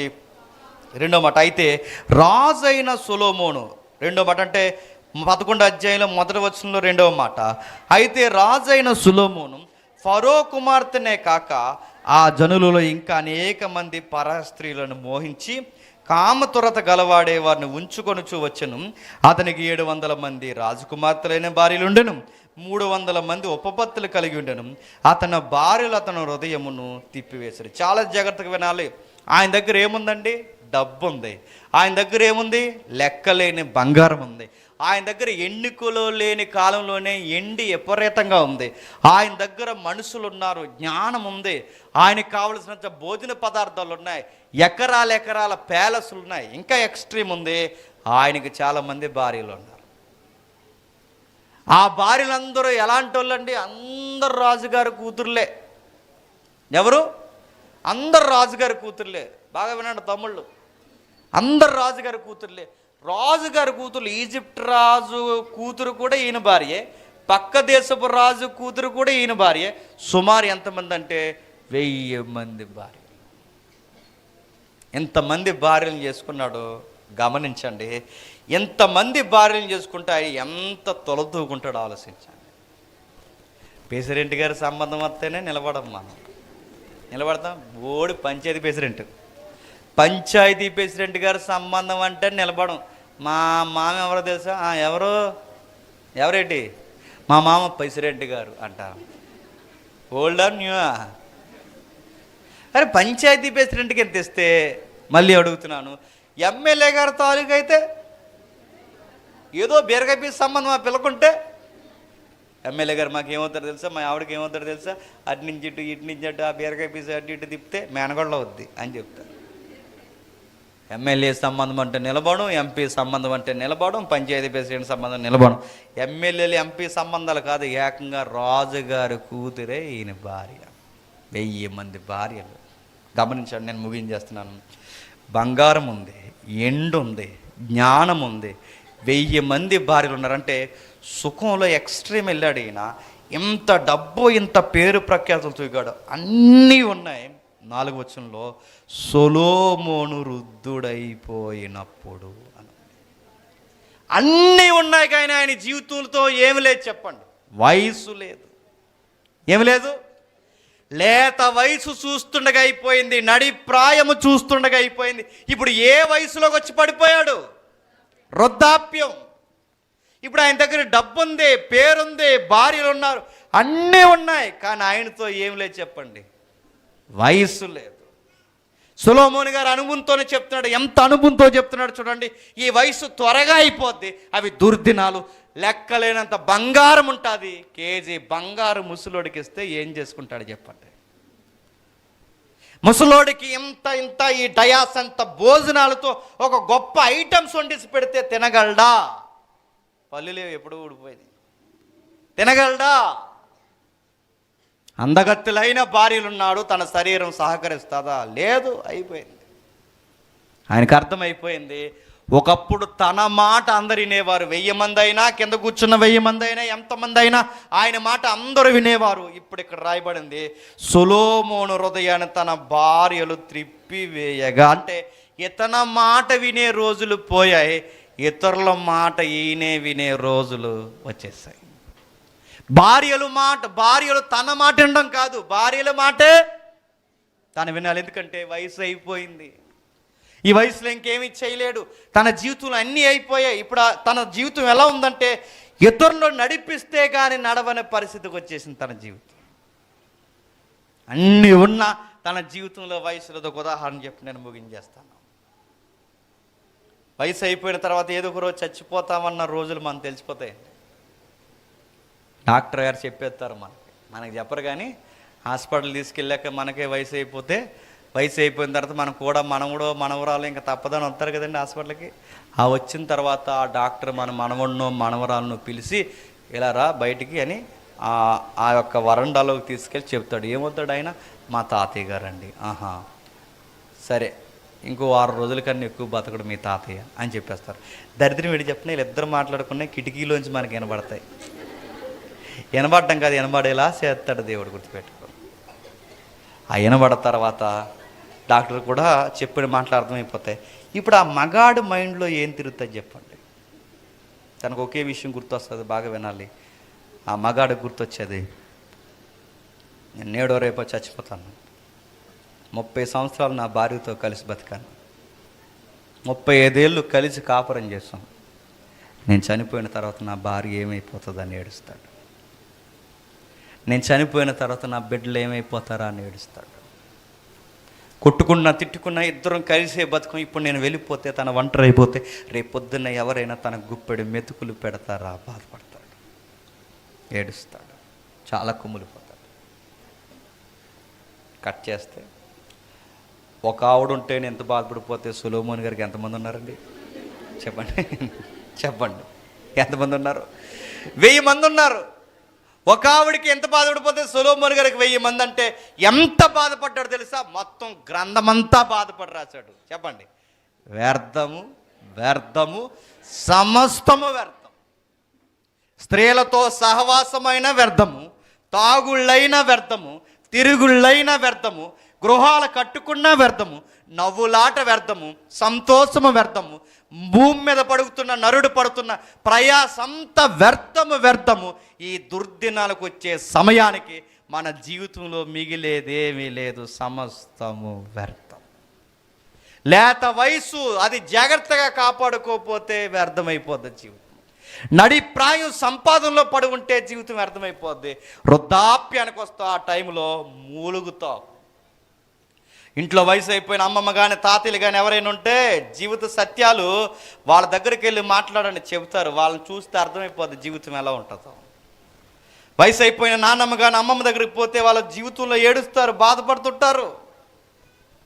రాత్రులు వాళ్ళు ఏం చేస్తున్నారో గమనించు. వాళ్ళకి నిద్ర పట్టక అటు ఇటు దొల్లుతుంటారు. కంటి నిండా నిద్ర పట్టదు. మంచాల మీద కూర్చుంటారు, గడ్డం కింద చేతులు పెట్టుకుంటారు. తెల్లవార్లు నిద్ర కొరకు ఎదురు చూస్తారు. వాళ్ళ గుండెల్లో తెలియని ఆందోళన, నిద్ర పట్టిన పడుబారిపోయిన కన్నులు, వాళ్ళ జీవితంలో ఎన్నో అనారోగ్య సమస్యలు. వాళ్ళకి అనిపిస్తుంది ఎవ్వరూ పట్టించుకోలేని టైంలో వాళ్ళకు ప్రత్యేకంగా గది పడేస్తే భార్య తోడు లేక భర్త తోడు లేక ఆ ఒంటరి జీవితంలో వాళ్ళు ఎంత కుమిలిపోతారు. వెళ్ళి చూడు, ఏడుస్తారు, బాధపడతారు. ఎందుకో చెప్తున్నా, ఈ కోడల్లో కొడుకులు వయసు మళ్ళిన తల్లిదండ్రులను చూసే రోజులు కాదు, అయిపోయాయి. వాళ్ళ గుప్పెడి మెతుకులు పెట్టడానికి ఏడుస్తారు. వాళ్ళు అడిగిన కూర, ఒక కూర అడుగుతారండి, వాళ్ళు అడిగిన కూర కూడా వాళ్ళకి టైం కొండి పెట్టరు. పెట్టింది తినమంటారు, ఎక్కువ మాట్లాడితే ఆ కంచం కూడా ఏమని అంటారు. లేదండి మా కొడుకుని మేము బాగా చదివించామంటే బాగా చదివించిన వాళ్ళు అనాథాశ్రమంలో జాయిన్ చేసేస్తున్నారు ముందు. మా కొడుకు మీద అన్నీ రాసేవంటే అన్నీ రాస్తేనే ముందు బయటకు గెంటేస్తున్నారు. రైమండ్స్ తెలుసు కదండి, రైమండ్ సూట్స్, రైమండ్ షర్ట్స్, టెక్స్టైల్స్లో రైమండ్స్ అనగానే సెపరేట్ బ్రాండ్ ఉంది. రైమండ్ సూట్స్ అధినేత, ఆ రైమండ్ అధినేత తన కొడుకుని నమ్మి ఆస్తులన్నీ రాస్తే తన సొంత కొడుకే ఆ రైమండ్ అధినేతని రోడ్డు మీద గెంటేశాడు. ఇప్పటికి ఆయనకి ఇల్లు లేదు. కోర్టులో పిటిషన్ వేశాడు, కనీసం నాకు ఇల్లు అన్న ఇవ్వండి అని. ఇప్పటికి ఒక చిన్న అద్దెంట్లో రైమండ్స్ అధినేత అద్దుకుంటున్నాడు. ఇలాంటివి ఎన్నో. వయసు మళ్ళీపోయిన వారు లెక్కుండ్రండి. మీరు చూడండి, ఒకప్పుడు మన వయసు ఉన్నప్పుడు మన వరిస్తే అందరూ భయపడతారు. అదే మనకు వయసు అయిపోతే దారిలో చిన్న పిల్లలు కూడా వయసు అయిపోయిన వాళ్ళతో ఎటకరం ఆడతాం, లోకు అయిపోతాం, అందరికీ ఇబ్బంది అయిపోతాం. చివరికి కుటుంబంలో కొడుకుకి కూతుర్లకి బరువు అయిపోతాం. గుప్పెడి మెతుకులు పెట్టడానికి ఏడుస్తారు.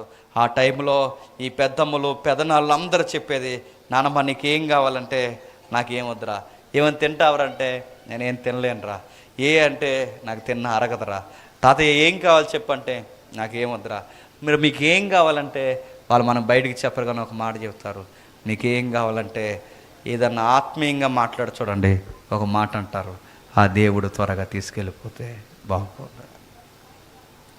జీవితం గిర్రని తిరిగి ఎక్కడ ఆగుతుంది చెప్పిన? వృద్ధాప్యానికి వచ్చి ఆగుతుంది. బాల్యం చంగుమన బతుకుతాం, యవ్వనం గంతులేసుకుంటూ బతికేస్తాం, నడిప్రాయం సంపాదించుకుంటూ బతికేస్తాం. ఇవన్నీ చూస్తుండగా అయిపోతే జీవితం అంతా తిరిగి ఎక్కడికొచ్చి స్లో అయిపోద్దంటే వృద్ధాప్యానికి వచ్చి స్లో అయిపోతుంది. ఆ రోజు అక్కడ నిలబడతాం, ఎంత అందగత్త అయినా ఎంత అందగాడైనా అక్కడికి వచ్చి ఆగిపోవాల్సింది. ఆ రోజు ఎలా ఉంటుందో తెలుసా? నువ్వు తాగే గ్లాసు నీళ్ళు కూడా నువ్వు తాగలేవు, నీ గ్లాస్ ఇలా వణుకుతుంది. ఆ రోజు ఒకప్పుడు బకెట్లు తీసి ఇలా పెడతాం, ఆ రోజు కనీసం నేను అడుగుతున్నాను డొక్కుతో నీళ్ళు కూడా తీయలేము. ఆ రోజు మంచాల మీద కూర్చుంటే, ఈరోజు లంకంత ఇల్లులు కడితే ఈ కొడుకులు కూతుర్లు కలిసి ఈ తల్లిదండ్రులకి మంచాలు ఎక్కడేస్తున్నారండి? మెట్ల దగ్గర, బాత్రూముల దగ్గర, బయట, ఆ చెట్ల కింద ఎక్కడో వేస్తున్నారు. ఆ మూలిగే చచ్చిపోతున్నారు వాళ్ళు కాదా? ఇద్దరు కొడుకులను కన్నారట, ఇద్దరు కొడుకులు కలిసి ఈ తల్లిదండ్రులకి అన్నం పెట్టడానికట నువ్వు 15 రోజులు ఉండించుకోరా, నేను 15 రోజులు ఉండించుకుంటానని ఆ తల్లిదండ్రుల ముఖం మీదే మాట్లాడుకుంటే ఏమైపోతారండి వాళ్ళు?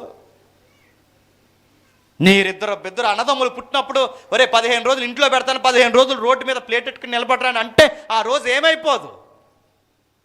ఈరోజు మన తల్లిదండ్రులకి గుప్పడి మెతుకులు పెట్టడానికి 15 రోజులని విడదీస్తున్నారంటే ఆ మాటే వాళ్ళని చాలా హింసించేస్తుంది. సుమన్ టీవీ క్లిప్స్ ఎవరైనా చూస్తున్నారో లేదో నాకు తెలియదు, కానీ సోషల్ మీడియాలో అప్పుడప్పుడు వాళ్ళ క్లిప్స్ మనకు ఎదురవుతుంటాయి. అందులో ఒక తల్లి, సీనియర్ యాంకరు, వయసు అయిపోయిన ఒక తల్లిని ఇంటర్వ్యూ చేస్తుంది. వృద్ధాశ్రమంలో జాయిన్ చేస్తారు. ఆ తల్లి రిటైర్మెంట్ అయిన టీచరు, కొడుకే జాయిన్ చేస్తాడు. బాధపడుతూ ఒక మాట అంది, ఏమ్మా అంత ఏడుస్తున్నావు ఏంటంటే, నా కొడుకు వృద్ధాశ్రమంలో జాయిన్ చేసేసాడన్న బాధ కన్నా మరో బాధ నన్ను ఎక్కువ తినేస్తుందండి అంది. ఏంటమ్మని అడిగితే చెప్తుంది. ఏమని చెప్తుందంటే, మా కోడల దగ్గరికి, అంటే నా కొడుకు భార్య దగ్గరికి వాళ్ళ అమ్మ వస్తుందండి, వాళ్ళ నాన్న వస్తారు, వాడు బామ్మర్దులు వస్తారు, అందరూ ఆ ఇంట్లో ఉంటారు. ఆ పిల్లకి అందరూ ఉన్నారు. నా భర్త రీసెంట్గా చనిపోయాడు, నాకెవరైనా తోడున్నారంటే ఒకే ఒక్కరు నా కొడుకున్నాడు. ఆ కొడుకు నన్ను ఇంట్లో చూసినప్పుడల్లా ఏమనేవాడంటే, హే నీ ముఖం చూపించుకుని నాకు బీపీ లేస్తుంది అనేవాడండి. ఆ మాట నాకు చాలా కృంగ తీసేసేది. నా ఆరోగ్యం అంతా పాడు చేసి వాడిని పెంచాను, మా డబ్బులన్నీ వాడికి పెట్టాం. కానీ నా కోడలను ఒక్క మాట అడిగితే బాగుండండి నా కొడుకు. ఏంటమ్మా అని అడిగింది ఆ యాంకరు. అడిగితే ఆ తల్లి ఇలా చెప్తుంది, ఏమనంటే, ఏవే నీకు మీ నాన్న ఉన్నాడు, మీకు మీ అమ్మ ఉంది, నీకు అన్నదమ్ములు ఉన్నారు, నేను అన్నీ చూడడానికి వస్తున్నారు. మా అమ్మకి మా నాన్న కూడా చచ్చిపోయాడు, మా అమ్మకి ఇంకెవరున్నారే నేను తప్పని ఒక్క మాట నా కొడుకు అడిగితే బాగుండండి. కానీ వాడు ఆ మాట కూడా అనకుండా నన్ను తీసుకొచ్చి వృద్ధాశ్రమంలో జాయిన్ చేశాడు. నన్ను త్వరగా దేవుడు తీసుకెళ్ళిపోతే బాగుండండి. ఈ జీవితం చివరంచిన మనకు మిగిలేయంటే చెప్పిన కొడుకులని పిచ్చెక్కిపోతున్నావా? ఈ కొడుకులు ఏం చూడరండి, నేను సీరియస్గా చెప్తున్నాను. కూతుర్లని గుండెల మీద పెట్టుకుని తిరుగుతున్నామా? ఏం చూడరండి. గుప్పడి మెతుకులు మనకు పెడతారేమో తప్ప అంత ఏముండదండి. జీవితం చివరికి ఎక్కడికి వచ్చి ఆగిపోద్దంటే, బంధువుల ప్రేమ, అనురాగం పూర్తిగా దూరం అయిపోతాయి, స్నేహితుల ప్రేమ, అన్ని ప్రేమలు దూరం అయిపోతాయి. దూరం అయిపోవడం కాదు, ఇంటికి బరువు అయిపోతాం. మన వయసు అయిపోతాం, మనం లేకుండా, మన వెనకాల కనబడకుండా ఈ వయసులో ఉన్నవారు వయసు మళ్ళీ మనల్ని చూసి ఏం మాట్లాడుకుంటారు చెప్పనా? సాకిరీ చేయలేకపోతున్నాం అంటారు. ఏమంటారు? సాకిరీ చేయలేకపోతున్నాం, వాసన వచ్చేస్తుంది ఇల్లంతా అంటారు. త్వరగా వెళ్ళిపోతే బాగుంది అంటారు. ఆ టైంలో ఆ మాటలు నీకు వినబడుతున్నప్పుడు, అలాంటి క్రియలు నీకు కనబడుతున్నప్పుడు, కనీసం నీకు మజ్జిగ కాదు కదా మంచినీళ్ళు కూడా తేలినప్పుడు, ఆ టైంలో నీకు ఏమైనా వండి పెడదామన్నా నువ్వు తినలేవు. ఆ టైం ఎలా ఉంటుంది తెలుసా? అన్నం తిని బతికే రోజులు పోతాయి, మందులు తింటే కానీ బ్రతకని రోజులు వస్తాయి. అదే దుర్దినాలు. సొలొమోను తిప్పి ఈ గ్రంథాన్ని ఎక్కడికి డౌన్ చేస్తున్నాడు, తిప్పి ఎక్కడ ల్యాండ్ చేస్తున్నాడు ఈ గ్రంథాన్ని అంటే, మనిషి వృద్ధాప్యం దగ్గరికి తీసుకొస్తున్నాడు. లేత వయసు చూస్తుండగా అయిపోద్ది, నడిప్రాయం చూస్తుండగా అయిపోద్ది, వృద్ధాప్యం వస్తుంది. ఆ రోజు నీకు పొగరుండదు, ఆ రోజు నీకు అంత గొంతు కూడా ఉండదు, ఆ రోజు నీకు అంత దూరాన్ని ఉన్నవారు ఒకప్పుడు నీకు కనబడేవారు, ఆ రోజు నీకు ఇక్కడ ఉన్న వాళ్ళు కూడా కనబడరు. ఈ పళ్ళు పనిచేయడం మానేస్తే, ఈ కళ్ళు పనిచేయడం మానేస్తే, ఈ చెవులు వినబడటం మానేస్తే, ఆ రోజు ఎలా ఉంటుందంటే, తేజస్సునకు సూర్యచంద్రులకు చీకట కమ్మితే ఎలా ఉంటుందో ఆ రోజు నీ జీవితానికి కూడా చీకట కమ్మేస్తుంది. సూర్యుడికి మబ్బులు పడితే ఎలా ఉంటుందండి? చీకటి అయిపోద్ది. మన జీవితానికి కూడా నల్లటి మబ్బులు పడతాయట. ఆ మబ్బులు పట్టిన టైంని వృద్ధాప్యం అన్నాడు. ఇంకా ఆ రోజు ఏముండదు, ఇంకా ఆ రోజు ఏముంటాయంటే ముచ్చట్లే ఉంటాయి. ఇంకా ముచ్చట్లు కూడా మనకి ఏమీ తీరవు. ఇంకా ఆ రోజు కూర్చుంటాం, ఏడుస్తాం. సొలొమోను గారు అంటున్నారు, సూర్యచంద్రులకు చీకటి కమ్మకు ముందే, వాన వెలిసిన తర్వాత, మేఘాలు మరలా రాకముందే, నీ బాల్య దినములు యందే నీ సృష్టికర్తను స్మరణకి తెచ్చుకో. జీవితంలో ఎవరిని స్మరణకి తెచ్చుకోవాలట? సూర్యుడికి చీకటి కమ్మేస్తే ఎలా లోకమంతా చీకటి అయిపోద్దో, జీవితానికి కూడా వృద్ధాప్యం అనే చీకటి కమ్మిన తర్వాత నీ జీవితం అంతా చీకటి అయిపోతుంది. వాన వెలిసిన తర్వాత మరలా మేఘము రాకముందే, వాన పడుతున్నప్పుడు హాయిగా ఉంటుంది మనకి, అలా చల్లగా గాలి పడుతుంది. ఇందాక ఈ పిచ్చెండ్లుగా వేస్తుంది ఈ వారం నుంచి ఏటో మరి. వాన పడుతున్నప్పుడు మనకి ఎలా ఉంటుందండి? హాయిగా ఉంటుంది. ఎంత హాయిగా ఉంటుందంటే సెంట్రల్ వేసి పెట్టినట్టు ఉంటుంది మనకు, అలా తగులుతుంటే. నేను అడుగుతున్నాను, వాన బాగా పడుతున్నప్పుడు హాయిగా చల్లగా గాలి వస్తున్నప్పుడు మన ఫీలింగ్ ఏంటి చెప్పినా? బజ్జీలు ఉంటే బాగుంది అనిపిస్తుంది, పకోడీ ఉంటే బాగుంది అనిపిస్తుంది, స్ట్రాంగ్ టీ కావాలంటే ఇడికి. ఈ ఫీలింగ్స్ అన్నీ వస్తాయి. నీకు వర్షం పడుతున్నప్పుడు హాయిగా ఉండి నీ కోరికలు ఎలా వస్తాయో జీవితం కూడా అంతేనట. కాస్త ఓపుకుండి కాస్త మనం తిరగగలిగే సత్తు ఉన్నప్పుడు జీవితం హాయిగా ఉంటుంది. ఒకరోజు వయసు అయిపోతుంది, ఆ రోజు ఎలా ఉంటుంది తెలుసా? వర్షం పడుతున్నప్పుడు జీవితం ఎలా అలా ఉందో, వర్షం వెళ్ళిపోయిన తర్వాత ఎలా ఉంటుందండి వాతావరణం? చిత్తగా డ్రైనేజీలు పొంగిపోయి చెత్త చెదారం వాసన. ఆ వర్షం పడుతున్నప్పుడు అంతా బాగుంటుంది, వర్షం పోయాక బయటకు కూడా అడిగట్టాలనిపిస్తుంది. జీవితం కూడా అంతే. వర్షం పడుతున్నప్పుడు హాయిగా ఉండే టైమింగ్ ఎలా ఉంటుందో అది జీవితం బాగున్నప్పుడు, వయసు అయిపోయిన తర్వాత వర్షం అయిపోయిన తర్వాత ఎలా ఉంటుందో అది వర్షం పడినప్పుడు జీవితం యొక్క పరిస్థితులు కూడా అలాగే ఉంటాయి. గుర్తుపెట్టుకో. ఆ రోజు మన జీవితం మనకే మంచం మీద అన్నీ జరిగిపోతాయండి. ఎందుకంటే బాత్రూమ్కి వెళితే మళ్ళీ బయటకు వస్తామో రామన్న భయంతో పడిపోయే వృద్ధులు చాలామంది ఉన్నారు. ఒక మాట చెప్పనా, ఈ వయసు మళ్ళిన వాళ్ళకి యూరిన్ పోసుకున్న తర్వాత బీపీ డౌన్ అవుతుంటుంది. మనకు కూడా అనిపిస్తుంది. ఆ బీపీ డౌన్ అవనే కాదు, బీపీ డౌన్ అయినా ప్రమాదమే, బీపీ ఎక్కువైనా ప్రమాదం. అందుకే వాళ్ళ బాత్రూమ్కి వెళ్ళాలన్నా గజగజ వణికిపోతారు. వయసు అలా ముగిసిపోద్ది. కిందికి చెప్తున్నాడు, నీ బాల్య దినములు యందే సృష్టికర్తను స్మరణకు తెచ్చు. ఇప్పుడు చెప్పండి, జీవితంలో కొడుకుల దగ్గర ఉండరు, కోడళ్ళ దగ్గర ఉండరు, బంధువుల దగ్గర ఉండరు, స్నేహితుల దగ్గర ఉండరు, ఎవ్వరి దగ్గర ఉండరు. వయసు మళ్ళిన తర్వాత భార్య భర్తలు కూడా ఎక్కువ కాలం ఉండరు. ఎవరొకరు ముందో వెనక వెళ్ళిపోతారు. ఆ టైంలో నీకు తోడు ఎవరుంటారు? ఎవరుండరు. నీకు తోడు ఉండాలంటే ఒకే ఒక్కరు ఉంటారు, నీ సృష్టికర్తను స్మరణకు తెచ్చుకో. ఎవరినట? సృష్టికర్తనంటే బైబిల్లో వాగ్దానం ఇచ్చాడు. నీ వృద్ధాప్యమందు అంటే నీ వృద్ధాప్యమందు నిన్ను ఎత్తుకునేవాడు ఎవరట? మృదుము వచ్చే వరకు నిన్ను ఎత్తుకునేవాడు ఎవరట? నీ యెహోవా, నీ సృష్టికర్త అయిన యెహోవా. ఇప్పుడు అడుగుతున్నాను, నిన్ను వయసు అయిపోయిన తర్వాత నీ ప్రభువు నిన్ను ఎత్తుకోవాలి అంటే ఈ ప్రభువుని ఎప్పటి నుంచి నువ్వు నమ్ముకోవడం స్టార్ట్ చేయాలి? బాల్య దినములు అంతే. మనం ఎప్పుడు వస్తాం చెప్పినా అన్నీ అరిగిపోయి కీళ్ళు మూళ్ళు అన్నీ అరిగిపోయిన తర్వాత అప్పుడు వచ్చి దేవుడా మమ్మల్ని తీసుకెళ్ళిపో ప్రభు అంటే దేవుడు అంటాడు, ఎవడరా నువ్వు అని అడుగుతాడు. గుర్తుపెట్టుకో. నీ పెట్టుబడి అంతా ఎక్కడ పెట్టావు? గాలి తిరిగావు నీ వయసు అంతా. నీ నడి వయసు అంతా ఏం చేస్తావు? సంపాదన తిరిగావు. ఆ వయసులో ఏం చేస్తావు? పిల్లల్ని చక్కబెట్టడం, పిల్లలనే తిరిగావు. నీ బతుకులో ఎప్పుడైనా ఒక ప్రార్థన, ఒక బైబిల్ చదవడం, ఒక సహవాసం ఏదన్నా ఉందా? ఒక సువార్త యాగం ఏదన్నా ఉందా? అసలు సృష్టికర్త అయిన నేను జ్ఞాపకం ఉన్నాను. బారెడే కాలం బతికేసాం, మొత్తం వయసు అవగొట్టావు. ఇప్పుడు వచ్చి దేవుడా నన్ను ఎత్తుకొని తీసుకెళ్ళిపో అంటే దేవుడు ఎత్తుకొని తీసుకెళ్ళడం. చెప్పండి, తీసుకెళ్ళి నరకంలో పడేస్తాడు. గుర్తుపెట్టు. ఏమి సాధించావు జీవితంలో? ఏమి సాధించలా. సృష్టికర్తను స్మరణకు తెచ్చుకు. అందుకే నేను చెప్తున్నాను, ఎప్పటికీ మించిపోయింది ఏమి లేదు. టీనేజ్లో ఉన్న పిల్లకాయలు ఎవరైనా ఉంటే త్వరగా బాప్టిజం తీసుకోండి. చెడు వ్యసనాలు, చెడు తిరుగుళ్ళు, చెత్త చెదారం మానేయండి. ఇప్పుడు అప్పుడే కాదు, నాకు ఇంకా టైం ఉందంటే ఎంత టైం ఉంది? 120 సంవత్సరాలు బతుకుతాం అనుకుంటున్నావా?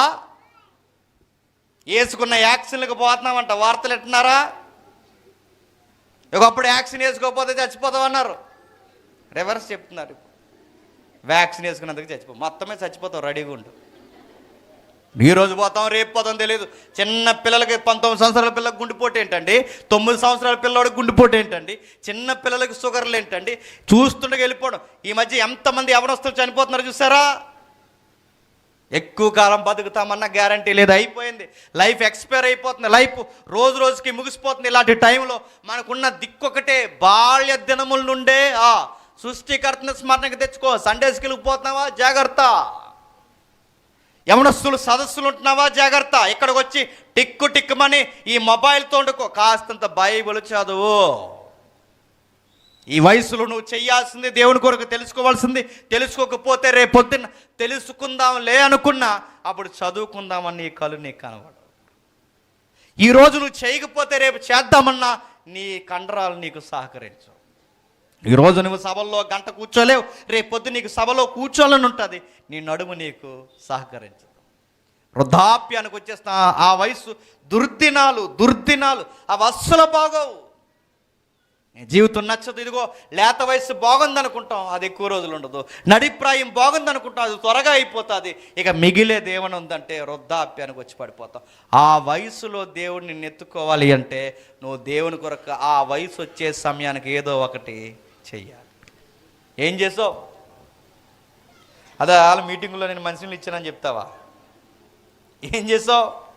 అడుగుతున్నాను, ఏదో ఒకటి చేయడం అంటే నీ రక్షణ జీవితంలో ఏం చేస్తున్నావు, నీ ఆత్మీయ జీవితాన్ని ఎలా కట్టుకుంటున్నావు, బైబిల్ స్టడీ ఎవ్రీడే చేస్తున్నావు లేదా, ప్రార్థన జీవితం, సహవాసం, ఆత్మీయులతో సహవాసం, ఇవన్నీ నువ్వు గ్రోత్ పెంచుకోకు, లేదా గ్రోత్ లేకపోతే, నీకు దినదిన అభివృద్ధి నీకు లేకపోతే, నీ జీవితం ఒకరోజు డబ్బులు ఉంటాయి అనుకో. సొలొమోనుకి బంగారం ఉంటుంది అనుకున్నాడు, కానీ బంగారం ఉందే, తనతో వయసు లేదు. బైబిల్ ఎలా ఉంటుంది, సొలొమోను గారు చివరికి ఏమయ్యారో తెలియదు. అందుకే డబ్బులు నమ్మి మోసపోవద్దు, స్నేహితులు నమ్మి మోసపోవద్దు, వ్యసనాలు నమ్మి మోసపోవద్దు. దేవుడు ఒక రోజు ఒకటి అడుగుతాడట. ఆ 13వ వచనంలో చెప్తున్నాడు, ముగించేద్దాం. ఇదంతా ఈనిన తర్వాత తేలిన పదార్థం ఇదే, దేవుని యందు భయభక్తులు కలిగి ఉండి ఆయన కట్టడలను అనుసరించి నడుచుకొనవలెను.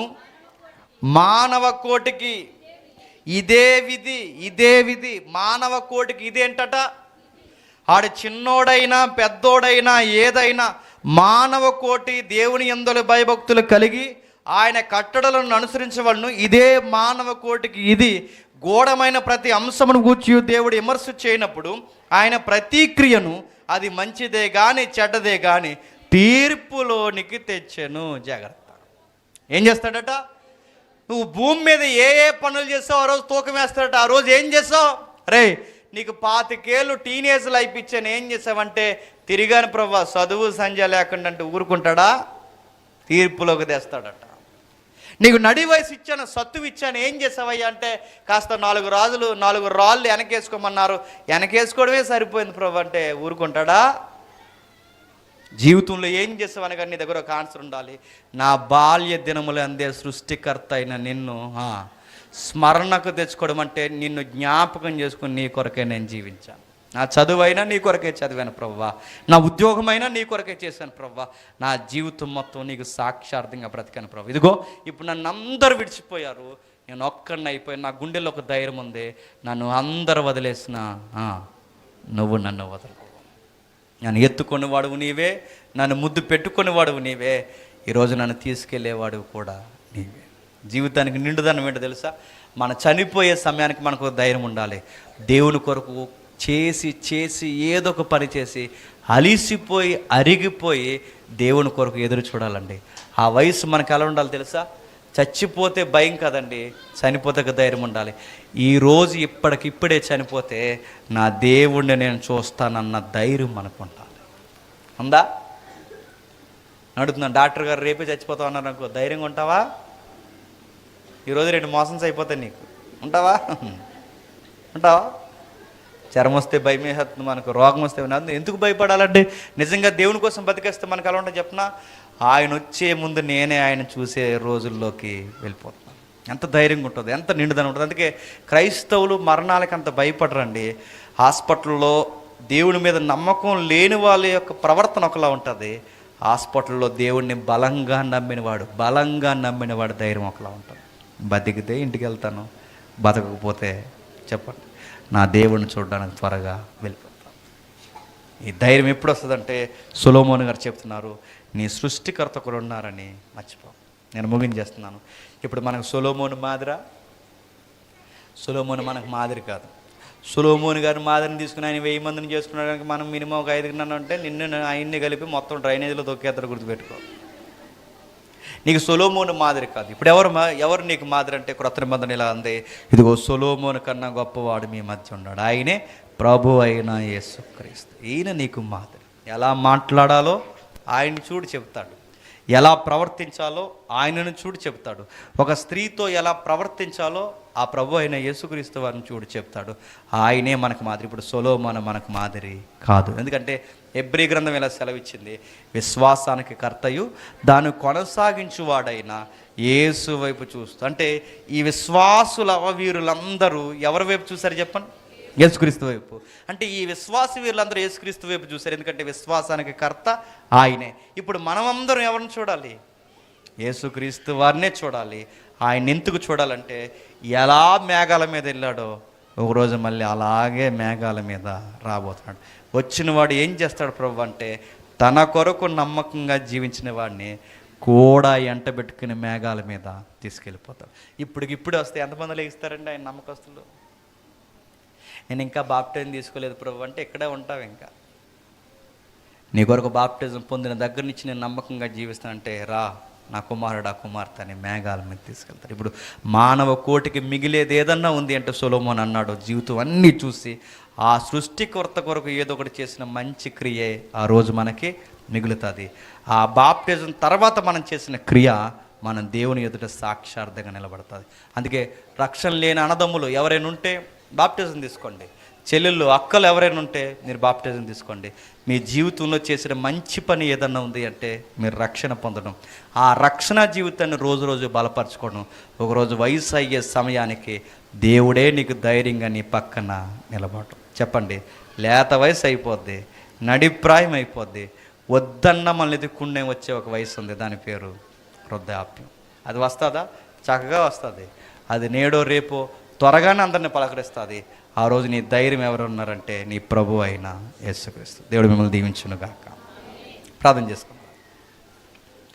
ప్రేమగల తండ్రి, కృపగల దేవం, మానవ జీవితం తండ్రి చూస్తుండగా గతించిపోయే ఆవిరి వంటిది తండ్రి. చాలా త్వరగా గతించిపోతుంది దేవా. ఈ జీవితాలే శాశ్వతమని మేము అనుకుంటాం కానీ ఏవి మిగలవు తండ్రి. ఈ మాటలు చదువుతుంటే మాకు అర్థమవుతుంది తండ్రి, మా జీవితాలు ఎంత ఆవిరి వంటివో. విని వారు ధన్యులు, గ్రహించిన వారు మరి ధన్యులు తండ్రి. ఈ మాటలు విని ఈరోజే రక్షణ పొందిన వారు తండ్రి, వారి జీవితాల్లో తండ్రి ఉన్నతమైన పాత్ర కలిగిన వారు. ఇప్పటికే వయసు మళ్ళిన తల్లులు తండ్రులు ఎవరైనా ఉంటే తండ్రి వారికి ధైర్యం ఇవ్వండి. వారిని మీరేమి విడవరు తండ్రి. ఈరోజే వారికి ఆ విషయం తెలిస్తే దేవా వారిని ఎత్తుకోండి. వారికి కావలసిన ధైర్యాన్ని మీరు అనుగ్రహించండి. మేము తిరిగి వెళ్తున్నాం, క్షేమంగా మమ్మల్ని నడిపించండి. దైవజనుల్ని, పెద్దల్ని తండ్రి, సంఘస్థుల్ని అందరినీ మీరు కాపాడండి. ఈ పరిసర ప్రాంతాల్లో సేవం చేస్తున్న ప్రతి దైవజనుని తండ్రి ఆశీర్వదించండి తండ్రి. సత్యముతో ప్రతి సంఘాన్ని కట్టండి. అనేక ఊర్లలో తండ్రి ఇలాంటి వర్తమానం వచ్చేది తండ్రి.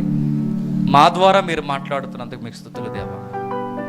రేపటి దినాన మా సంఘాల్లో జరుగుతున్న ఆరాధనలో సత్యములో మరిన్ని నూతనమైన సంగతులు చూడటానికి మాతో, మా అందరితో మీరు ఉంటారని కోరుతూ మా శత్రువులను, మా మిత్రులను మీ చేతులకు అప్పగిస్తూ క్రీస్తున్నామని ప్రార్థన సమర్పిస్తున్నాం తండ్రి.